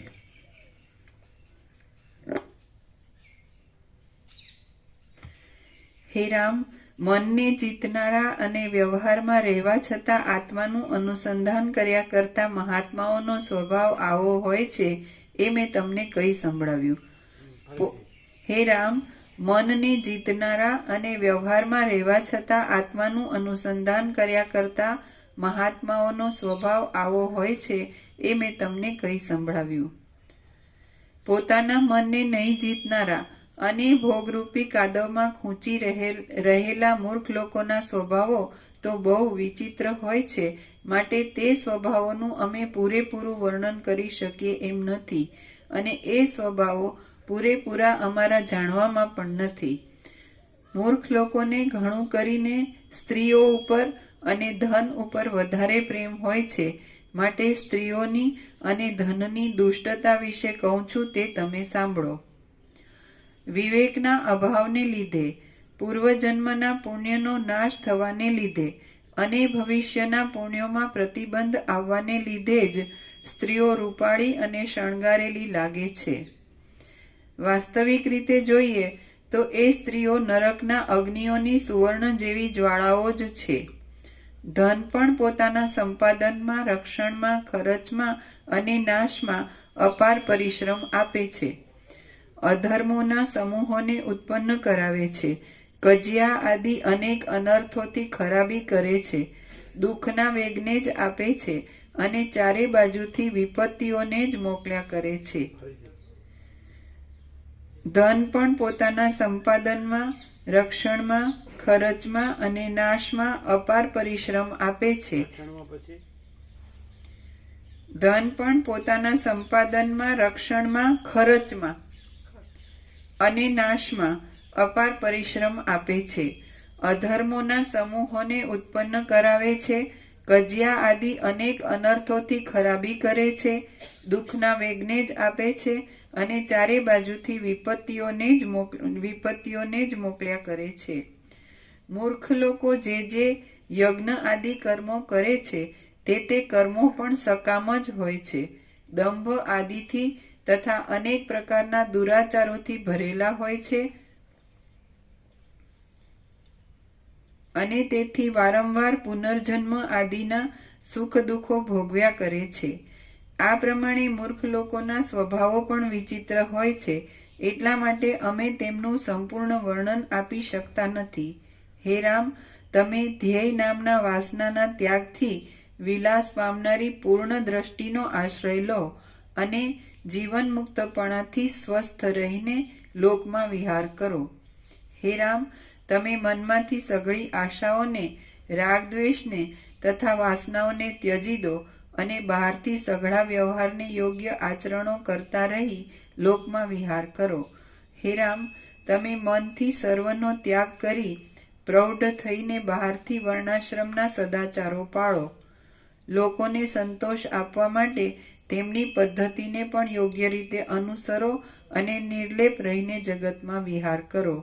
હે રામ, સંસારની દશાઓનો તથા જ્ઞાનની ભૂમિકાઓનો સંપૂર્ણ રીતે વિચાર કરીને જે ઉત્તમ પદ છે તેનું જ તમે ભાવનાથી અવલંબન કરો અને જગતમાં વિહાર કરો.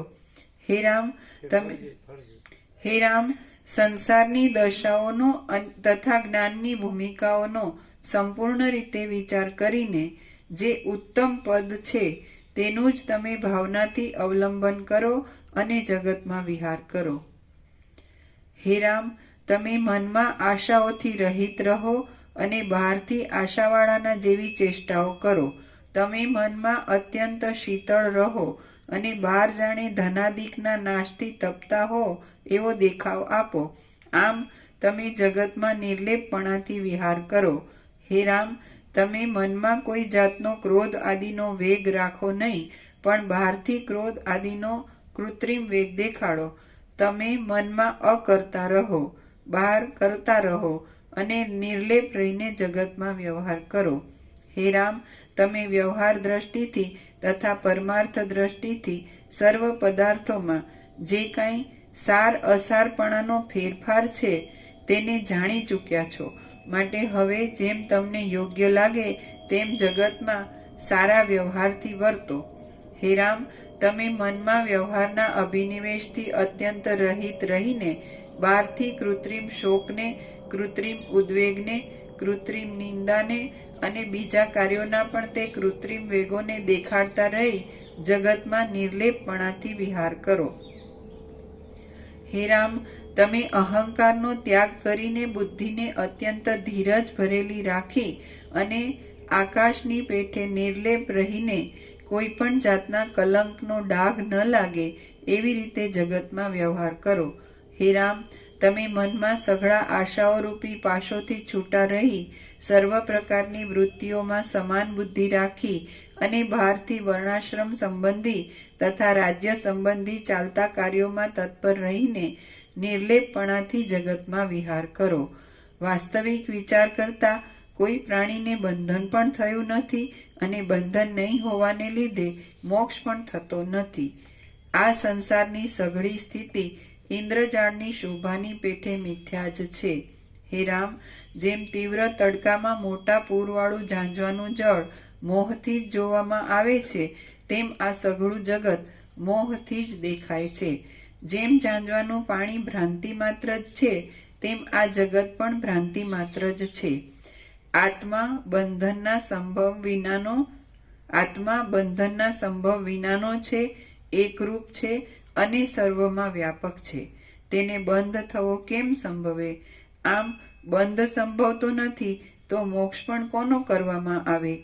જેમ રજ્જુમાં અજ્ઞાનથી થયેલી સર્પરૂપી ભ્રાંતિ રજ્જુના જ્ઞાનથી નાશ પામી જાય છે, તેમ આત્મામાં અજ્ઞાનથી થયેલી આ સંસારરૂપી મોટી ભ્રાંતિ પણ આત્માના યથાર્થ જ્ઞાનથી નાશ પામી જાય છે. તમે એકાગ્રતાવાળી સૂક્ષ્મ બુદ્ધિથી પોતાનું તત્વ જાણી ચૂક્યા છો અને અહંકારથી રહિત થયા છો. માટે આકાશની જેમ નિર્મળ રહો. તમે પૂર્ણ રીતે સમજી શક્યા છો. માટે મિત્રોની તથા બાંધવો આદિની સઘળી વાસનાઓને ત્યજી દો. શા માટે ખોટા પદાર્થોની વાસના રાખવી? તમે વાસનાઓથી અલગ રહીને ધૈર્યવાન થયા છો એમ અનુમાન થાય છે. માટે હવે તમારે બ્રહ્મના સાક્ષાત્કારને માટે સૌથી પહેલા જીવન મુક્તના વ્યવહારથી વર્તવું ઘટે છે. ભોગોથી, બંધુઓથી, બીજા પણ જગત સંબંધી પદાર્થોથી અને શુભાશુભ કર્મોથી આત્માને સંબંધ છે જ નહીં, છતાં તમે એ ભોગ આદિને માટે શા માટે શોક કરો છો? હું કેવળ આનંદ સ્વરૂપ બ્રહ્મ જ છું એવી જો ભાવના થઈ તો પછી તમને ભયની સાથે સંબંધ જ નહીં રહે. હે રામ, તમે જગતરૂપી ભ્રમથી શા માટે ભય પામો છો? હે રામ, તમારા બંધુઓ મિથ્યા હોવાને લીધે મુદ્દલ ઉત્પન્ન થયા નથી. તેઓના સુખ દુઃખની સાથે તમને શો સંબંધ છે કે તમે એ બંધુઓની ચિંતા રાખો છો? તમે પૂર્વજન્મોમાં પણ એના એ હતા, ભવિષ્યના જન્મોમાં પણ એના એ હશો અને આ વર્તમાન જન્મમાં પણ એના એ છો એવો જો તમને નિશ્ચય હોય તો જેમ હમણાં આ જન્મના નિકટના બંધુઓને પ્રાણ સમાન ગણીને તેમનો શોક કરો છો તેમ તમે પૂર્વજન્મના ઘણા બંધુઓનો શોક કેમ કરતા નથી? સર્વનો શોક કરવો એ બની શકે એમ નથી, માટે કોઈનો પણ શોક કરવો યોગ્ય નથી. હે રામ, તમે પૂર્વજન્મમાં અન્ય હતા, આ જન્મમાં અન્ય છો અને વળી ભવિષ્યના જન્મમાં અન્ય થશો એવો જો તમને નિશ્ચય હોય તો પણ જેમ તમે બદલાતા આવ્યા તેમ સંસાર બદલાતો જ આવે છે એમ સિદ્ધ થાય છે. માટે તમે કયા પદાર્થને સાચો ગણીને શોક કરો છો? કદાચ તમે આગળ પણ જન્મ્યા હતા, હમણાં પણ જન્મ્યા છો, પરંતુ હવે પછી જન્મવાના નથી એવો જો તમને નિશ્ચય હોય તો પછી તમારો સંસાર ક્ષીણ થવા આવ્યો છે એમ સિદ્ધ થાય છે તો પછી તમે શા માટે શોક કરો છો? ઉપર કહેલા કોઈ પણ પક્ષમાં શોક કરવો પ્રાપ્ત થતો નથી.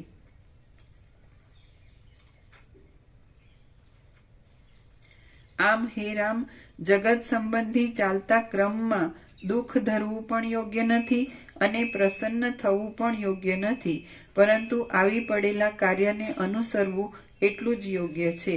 હે રામ, તમે મનમાં દુઃખને પણ માનો નહીં અને સુખને પણ માનો નહીં, પરંતુ સર્વમાં સમતા જ ધારણ કરો, કેમ કે પરમાત્મા સર્વવ્યાપક છે. તમે અંત વિનાના છો, સાચા સ્વરૂપવાળા છો, આકાશની પેઠે વ્યાપક છો, પ્રકાશરૂપ છો અને નિત્ય શુદ્ધ છો. જેમ જ્વાળાઓના સમૂહમાં અંધકારનો અવકાશ નથી તેમ તમારા સ્વરૂપમાં અજ્ઞાનનો કે દુઃખાદિકનો અવકાશ નથી. તમે અદ્રશ્ય છો છતાં પણ જેમ હારના મુક્તા ફળોમાં એક જ ઝીણો દોરો રહેલો હોય છે તેમ તમે જગતના સર્વ પદાર્થો વિશે રહેલા છો. એક જન્મ ધારણ કરીને બીજો જન્મ ધરવો અને બીજો જન્મ ધારણ કર્યા પછી ત્રીજો જન્મ ધરવો એમ વારંવાર જન્મ્યા કરવું એ સંસારની પદ્ધતિ છે, પરંતુ તે અજ્ઞાનીને માટે છે, જ્ઞાનીને માટે નથી. હે રામ, તમે તો જ્ઞાની છો, માટે નિશ્ચિંત રહો. હે ઉત્તમ બુદ્ધિવાળા રામ, જેમાં નિરંતર દુઃખો જ પ્રાપ્ત થયા કરે છે એવું આ સંસારનું સ્વરૂપ અજ્ઞાનથી વધી જાય છે, પણ તમે તો જ્ઞાની છો, માટે તમને શી ચિંતા છે? સંસારના સ્વરૂપમાં કાંઈ પણ સાચું નથી. જેમ સ્વપ્નમાં સ્વપ્ન વિના બીજો કશો પદાર્થ નથી, તેમ બ્રહ્મમાં બ્રહ્મ વિના બીજું શું રૂપ હોય? હે રામ, આ જગતનું સ્વરૂપ ભ્રાંતિ માત્ર છે, છતાં પણ અત્યંત સ્પષ્ટ જોવામાં આવે છે. એ સર્વે શક્તિઓવાળા પરમાત્માની એક જાતની શક્તિ જ છે. જગતમાં નિયમિત રીતે કોઈ કોઈનો મિત્ર પણ રહેતો નથી અને કોઈ કોઈનો શત્રુ પણ રહેતો નથી, પરંતુ સર્વદા સર્વેશ્વરની ઈચ્છા પ્રમાણે સર્વના મિત્રો થાય છે અને સર્વના મિત્રો થાય છે અને સર્વના શત્રુઓ થાય છે. જેમ છેદાઈ જતો, વિખાઈ જતો અને પરસ્પરના આશ્રયથી રહેતો જળના તરંગોનો સમૂહ નિરંતર ચાલ્યો જ જાય છે, તેમ છેદાઈ જતું, વિખાઈ જતું અને પરસ્પરના આશ્રયથી રહેતું આ જગત નિરંતર ચાલ્યું જ જાય છે. જેમ પૈડાનો પાટો ઊંચે હોય તે નીચે આવે છે અને નીચે હોય તે ઊંચે જાય છે અને એ રીતે ચાલ્યા જ કરે છે, તેમ આ ચંચળ સંસારના ભૂગોળ, ખગોળ આદિ પદાર્થો ઊંચે હોય તે નીચે આવે છે અને નીચે હોય તે ઊંચે જાય છે, એમ ચાલ્યા જ કરે છે. સ્વર્ગમાં રહેલા જીવો નરકમાં જાય છે, નરકમાં રહેલા જીવો સ્વર્ગમાં જાય છે, એક યોનિમાં રહેલા જીવો બીજી યોનિમાં જાય છે અને એક દ્વીપમાં રહેલા લોકો બીજા દ્વીપમાં જાય છે. વળી નહીં માગનારા પુરુષો માગનારા થઈ જાય છે અને માગવાની ટેવવાળા પુરુષો ન માગે એવા થઈ જાય છે. આમ ચડતી ઉતરતી સેંકડો દશાઓ રૂપી ભ્રાંતિઓમાં સઘળા પ્રાણીઓ ગોથા ખાધા કરે છે. જેમ અગ્નિમાં ક્યાંય હિમનો કણ મળતો નથી, તેમ આ સંસારમાં એક રૂપથી સ્થિર રહેનારો સ્વચ્છ અને સંતાપ વિનાનો કોઈ પદાર્થ ક્યાંય મળતો નથી. જે મોટા ભાગ્યશાળી અને ઘણા ઘણા બંધુઓવાળા લોકો હોય છે, તેઓ પણ કેટલેક દિવસે નષ્ટ થઈ ગયેલા જોવામાં આવે છે.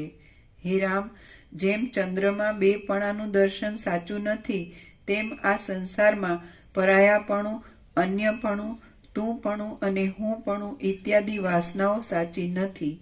હે રામ, હવે તમારી આ બંધુ છે, આ ઘર છે, આ હું છું અને આ તું છે ઇત્યાદિ મિથ્યા દ્રષ્ટિઓ ગલિત થઈ જાઓ. તમે કશો પણ અભિનિવેશ રાખો નહીં અને કેવળ ક્રીડાને માટે વ્યવહારમાં રહો. તમે શત્રુ મિત્ર આદિની મિથ્યા વાસનાઓને અંતઃકરણમાંથી મૂળ સહિત કાપી નાખો અને બહાર તેવા પ્રકારની કૃત્રિમ વાસનાઓ દેખાડતા લીલાથી વિહાર કરો. હે ઉત્તમ નિયમોવાળા રામ, આ સંસારની પદ્ધતિમાં એવી રીતે વિહાર કરો કે તમે અજ્ઞાની માણસની જેમ વાસનાઓના બોજાથી થાકી જાઓ નહીં. જેમ જેમ વાસનાઓનો ક્ષય કરનારો તમારો આ વિચાર વધતો આવશે, તેમ તેમ વ્યવહાર સંબંધી કાર્યો શાંત થતા જશે.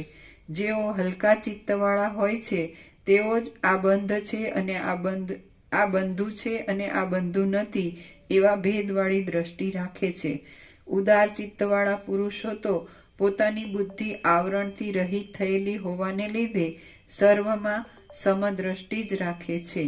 જેમાં હું નથી એવું કાંઈ પણ નથી અને જે મારું નથી એવું પણ કાંઈ નથી, એવી રીતે પાકો નિશ્ચય કરી લઈને મહાત્માઓ સર્વત્ર સમદ્રષ્ટિથી જ વર્તે છે. જ્ઞાની પુરુષ સ્વરૂપના જ્ઞાનથી આકાશના જેવો વ્યાપક હોવાને લીધે અસ્ત પામતો નથી અને ઉદય પામતો નથી. જ્ઞાની પુરુષ સ્વરૂપના જ્ઞાનથી આકાશના જેવો વ્યાપક હોવાને લીધે અસ્ત પામતો નથી અને ઉદય પામતો નથી. જેમ આકાશમાં રહેલો સૂર્ય હર્ષ તથા શોકના અભિનિવેશથી રહિત રહીને પૃથ્વીને જોયા કરે છે, તેમ આત્મ સ્વરૂપમાં રહેલો પુરુષ હર્ષ શોકના અભિનિવેશથી રહિત રહીને સર્વ જગતને જોયા કરે છે. હે રામ, આ અનાદિ સંસારમાં અનેક યોનિઓમાં તમારા અનેક જન્મો થઈ જવાને લીધે સઘળા પ્રકારની જાતિઓ તમારા બંધુપણાના સંબંધમાં આવી ગયેલી છે. અનુક્રમથી સર્વની સાથે તમારે બંધુપણાનો સંબંધ થઈ ગયો છે. આમ તમારી સાથે બંધુપણાથી જોડાયા વિનાની કોઈ પણ જાતિ નથી. આ જગતમાં વિચિત્ર પ્રકારના કરોડો જન્મોની ગરબડ થયા કરે છે. એમાં આ બંધુ છે અને આ બંધુ નથી એવી જે ભેદ દ્રષ્ટિ થાય છે, તે કેવળ ભ્રાંતિની દશાનો જ ચમત્કાર છે. વાસ્તવિક રીતે જોઈએ તો સઘળું ત્રૈલોક્ય લાંબા કાળથી બંધુ પણ છે અને બંધુ પણ નથી. કૌંસમાં જીવપણાની દ્રષ્ટિથી બંધુ નથી અને બ્રહ્મપણાની દ્રષ્ટિથી બંધુ છે. શ્રી યોગ વાસિષ્ઠ મહારામાયણમાં ઉપશમ પ્રકરણનું જીવન મુક્ત વર્ણન નામનો સર્ગ 18મો સમાપ્ત. સર્ગ 19મો. પ્રસાદ આપી દો.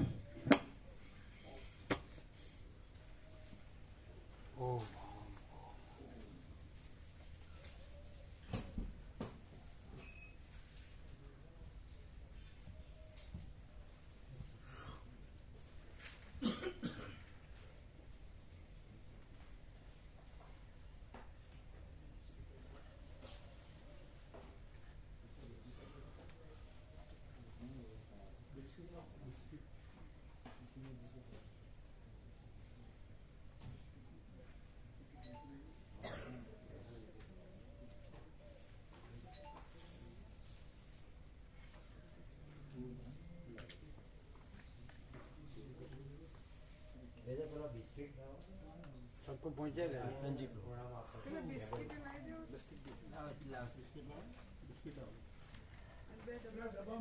પેલા બે ડબ્બા એ પડ્યા લઈ લો.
આખો 7 દિવસ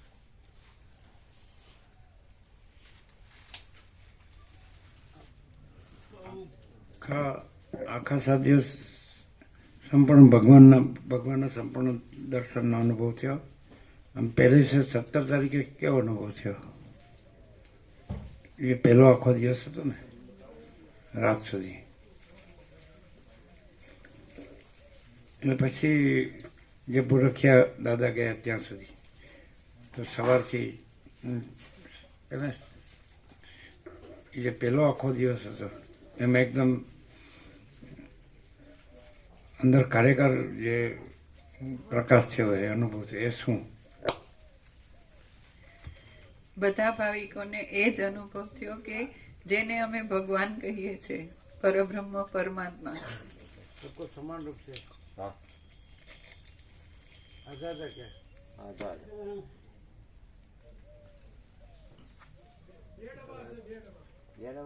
ના ના પણ એ બે અલગ છે. ના આ સરખો આપવાનો ને બીજો ડબ્બો સરખો આપવાનો. हाँ आजाद है आजाद है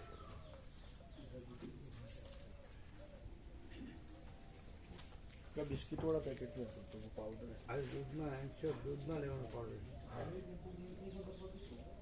એટલે દૂધમાં જેને જોતો એને આપવાનો. દૂધમાં આપી દો. દૂધમાં જોતો એ આપતો. દૂધ આપો ત્યારે અપાય.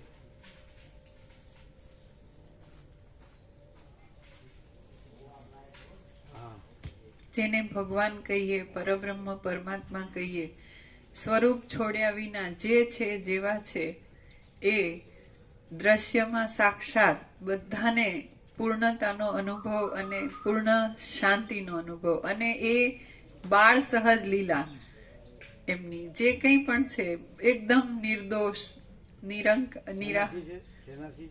બાળ સહજ લીલા શેનાથી જ છે કીધું? સહજ સ્વરૂપ છોડ્યા વિના જ જો જેમ છે જેવા છે, પણ છે શું સમજાણું? નિર્દોષ એની પહેલાનો શબ્દ બાળક જેવા દ્રશ્યમાં પણ સાક્ષાત છે એવું પૂર્ણ વિરામ આવ્યું. નીચેથી પણ છે શું?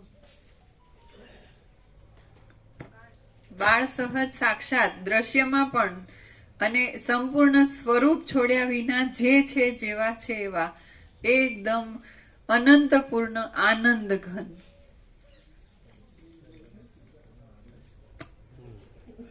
એટલે શું?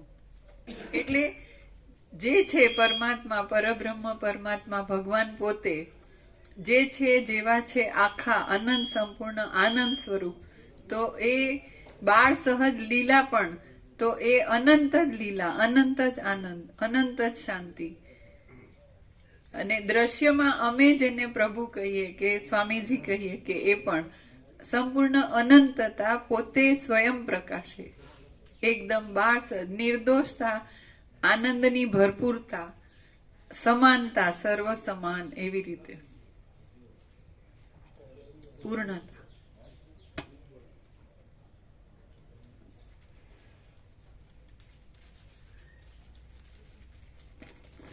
બધાનો સર્વસામાન્ય અનુભવ.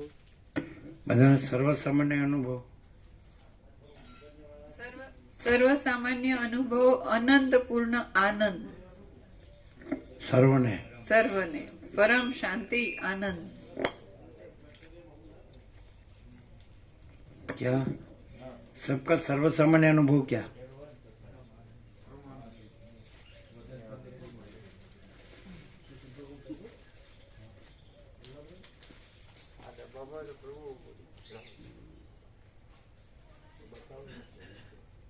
એને ભાગ કરી દો, સરખા ભાગ કરી દો, ચમચીથી આપી દો. હા, ચમચીથી આપી દો. ખરાબ હો ગયા. हाँ तो जाने दो, ખરાબ હો ગયા. काट नाखो.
શું છે બીજું આપવાનું છે?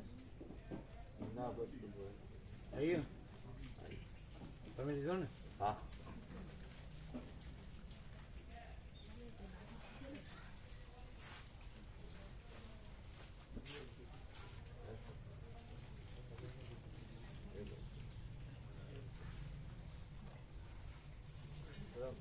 માડીને મારી નાખ.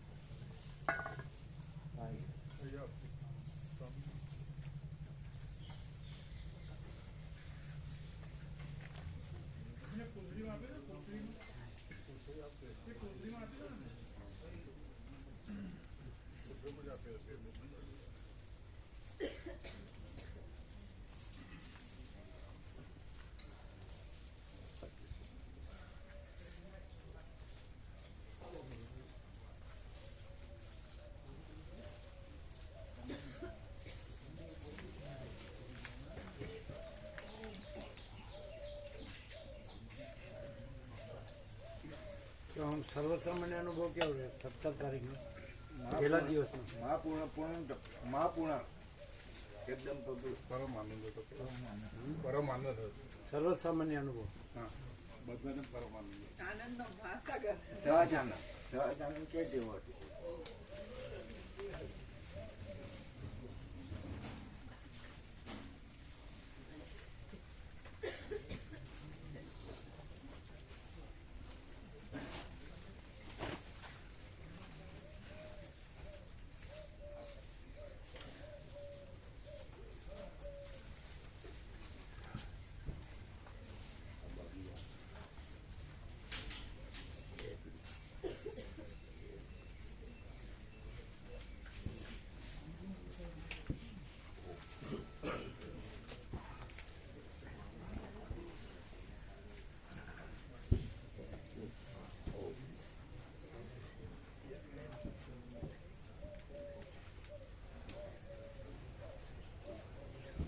उनकी गाड़ी है, उनकी गाड़ी है।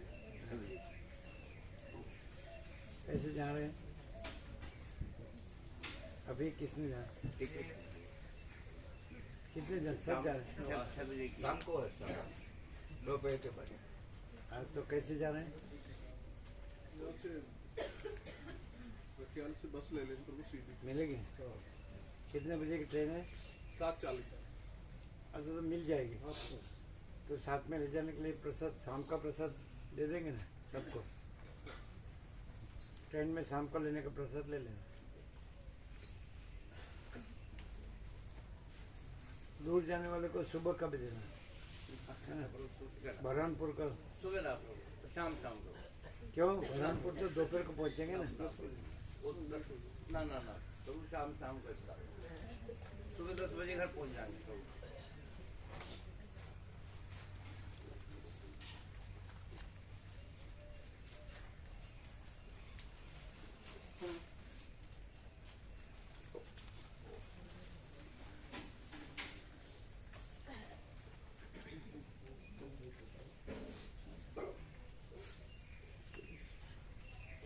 નીકળવું?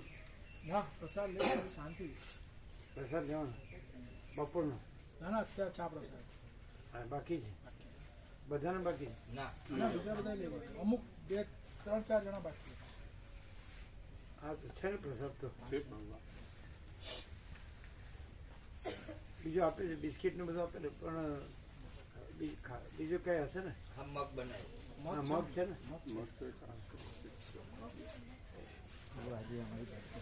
એમનો પ્રસાદ બનાવ બર્થડે છે, પ્રસાદ બનાવ તો દૂધમાં કીધું છે.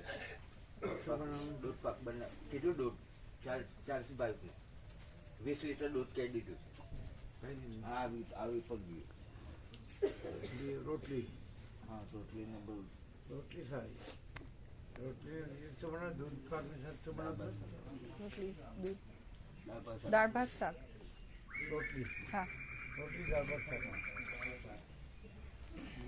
કેટલા જણા છે આ બધા જવાના? દીદી વડે પ્રસાદ તો લેવાના હા, જ છે? 35 છે, 40 નો બનાવ 35 છે, 40 નું લેવું બરાબર. બરાબર. અચ્છા અહીંયા કેમ રહ્યું? આનંદ મંગલ પ્રભુ. ના હોય. પ્રસાદ કેવો આવતો હતો? સારો પ્રસાદ. બ્રાહ્મણ માતાજીનું હા તો બધું સરસ. સારું. એમને ખબર હતી ને તમારા માદીકરણ પ્રસાદ એમને ખ્યાલ હતો ને? હા. બ્રાહ્મણ માતાજીને હા બિલકુલ એ રીતે આવતો હતો? આવતો હતો પ્રભુ. દૂધ, ચા બિલકુલ ટાઈમ ટુ ટાઈમ જવાન પ્રભુ સેવા આપતા હતા. એમ એ લોકો વિશ્રામ અહીંયા કરતા હતા? ના, જવાન પ્રભુ અહીંયા વિશ્રામ કરતા હતા અને પેલા પ્રભુ ઘરે જતા હતા. આ પણ સવાલ જ હા નથી. બિલકુલ શાંત. શાંતિ. આમ કેવું રહ્યું? આનંદ મંગલ પ્રભુ એટલે. એમ? આવા પવિત્ર સ્થળમાં એકાદમાં રહેવામાં જ આનંદ મળે. બિલકુલ પ્રભુ. બાકી ભટકવામાં શું? ખોટું ચિત્ત ભમાવણથી કંઈ થતું જ નથી, કારણ કે આ તો આનંદપૂર્ણ જ છે. પ્રકાશ ને આનંદ અને શાંતિ, આનંદ મંગળ. આમ કેવો અનુભવ થયો? એકદમ અંદર બહારને બિલકુલ શાંતિ અનુભવ થાય સ્વામીજી. હે? પ્રકૃતિ માતા બિલકુલ શાંત અને અંદરનો પણ પ્રકાશને લઈને બિલકુલ શાંતિનો અનુભવ થાય. હમ. સાંજે સાંજે હું ને મમ્મી પણ થોડો યોગ આસિસ્ટ કરતા હતા એક સર. બાકી બીજે જવાથી, બહાર જવાથી કંઈ ના ને એ બધું માયા ચડી વાગે. હે? માયા ચડી જાય. એટલે એનું મિનિંગ Meaning નહીં, નહીં. એ કંઈ છે અશાંતિ નહીં. શાંતિ ડોળાઈ જાય. ભેદ કંઈ છે જ નહીં. હે ને? આખો અનંત અખંડ અભેદ જ છે. છે ને પ્રત્યક્ષ સાક્ષાત છે ને છે જ જો હે સો હે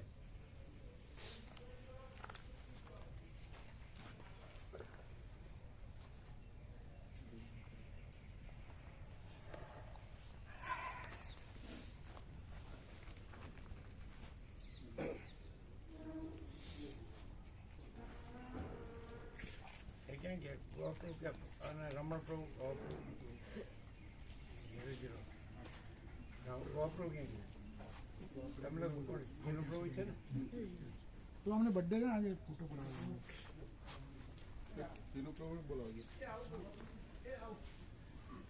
આ બાજુ આવે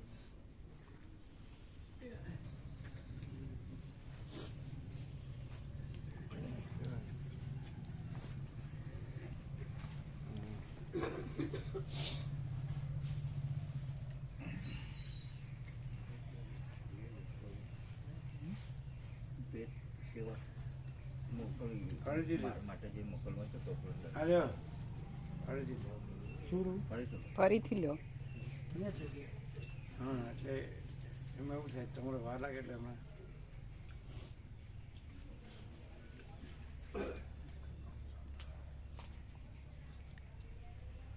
આમાં આંખ બંધ થઈ ગઈ એટલે આ બે ડિલીટ કરી દો ક્યાં ગયા ચિનો ક્યાં તમે ત્રણ એટલે આ બે જણ રહ્યા હતા ને એટલે એમની સેવા પ્રસાદની પેલા બ્રાહ્મણ માતા જણ ટિફિન દૂધ પ્રસાદ એ આપી દે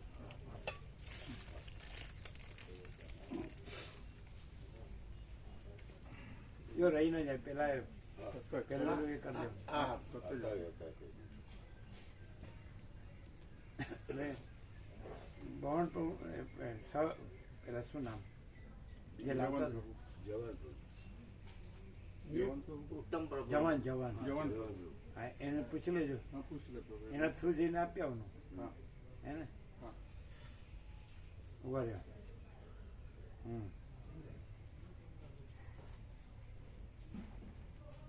હવે બરોબર આવશે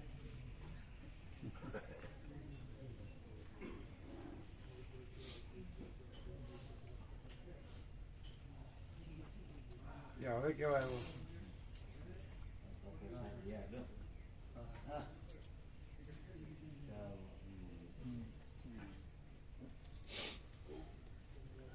હવે બરોબર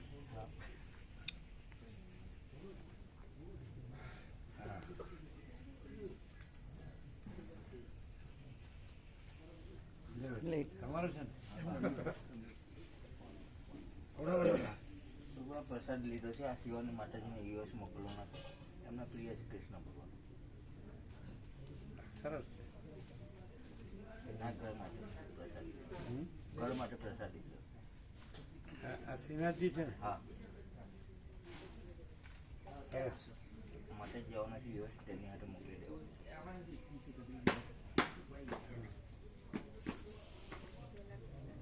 તમારે બાકી છે ને તમે બે ક્યાં ગયા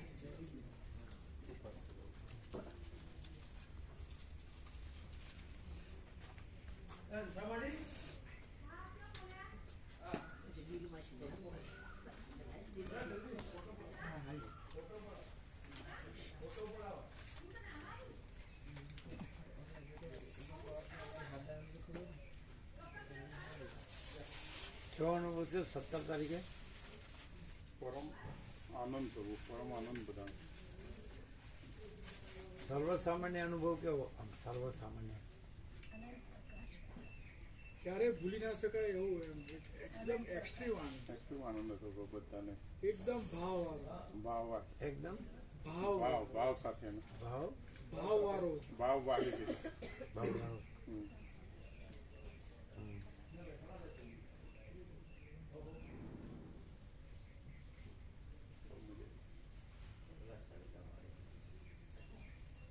ક્યાં ગયા હતા પ્રજ્ઞેશ પ્રભુ એનો બાકી હતો માતાજી આવે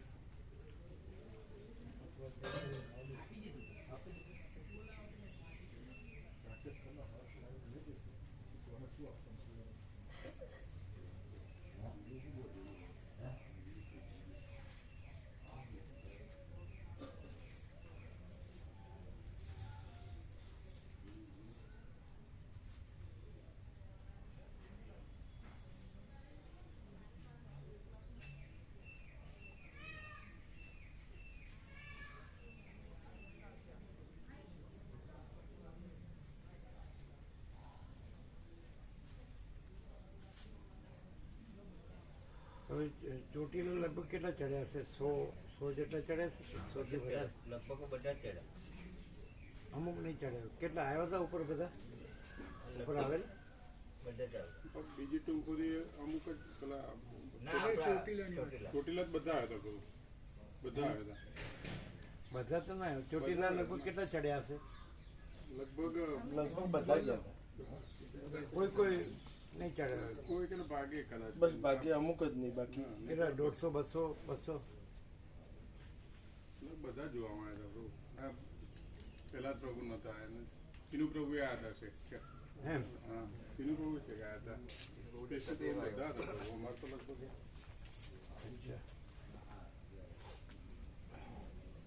રોપવે અંબાજી તમારો મોબાઈલ છે ને? હા, અંબાજી માતાનું શિખર ખરું ને ત્યાં ગિરનારમાં અંબાજી માતા, છેલ્લે વખત દત્તલી ગંગા પછી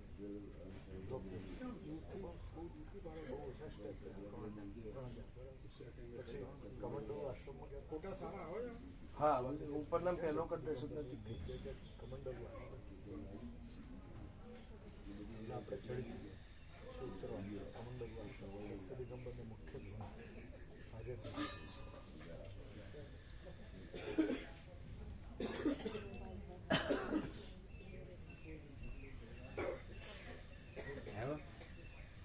બરાબર. માર લાગી ફોકસ નથી થતું. કેમ? બ્લેક દેખાતું તો પાછળ લાઈટ આવતી હતી ને. આપણો તો બરાબર છે. નેચરલ.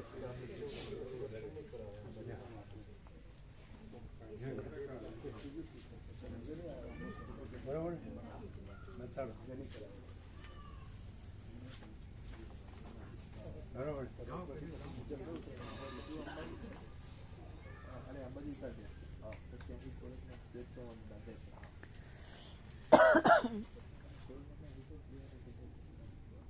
એને પાડવાનો છે.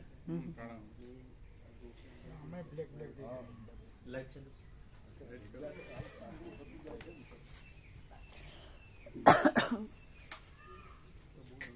એટલી લાઈટથી શું થયું? नहीं होता है.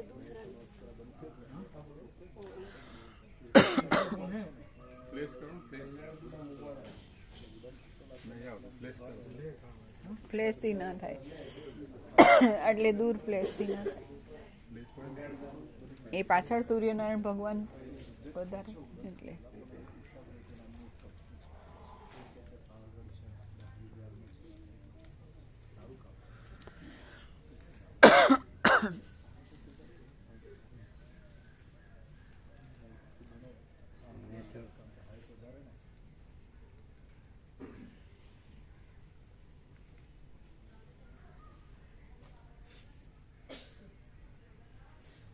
बड़ा कर सकते हैं.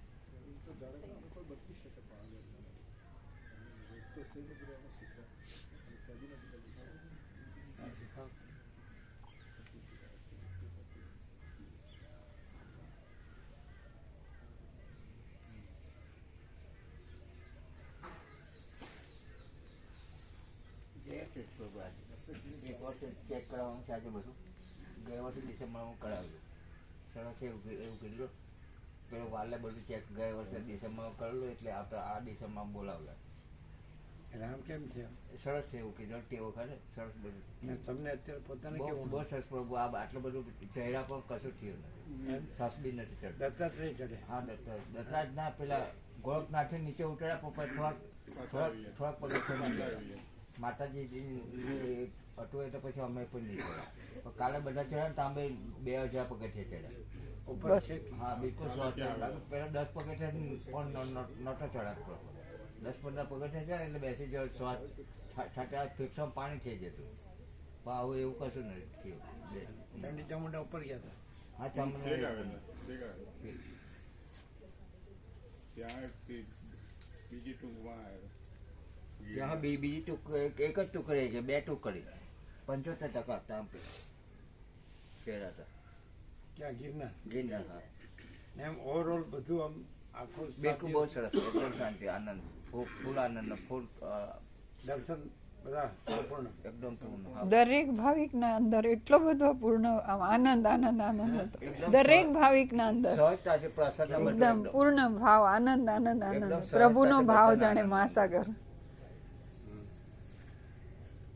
કેમ છે તબિયત? આનંદ મંગળ? એકદમ તારા દર્શન કેવા છે? દત્તાત્રેયમાં ગયા હતા અને આ ચંડી ચામુંડામાં રેકોર્ડ બ્રેક.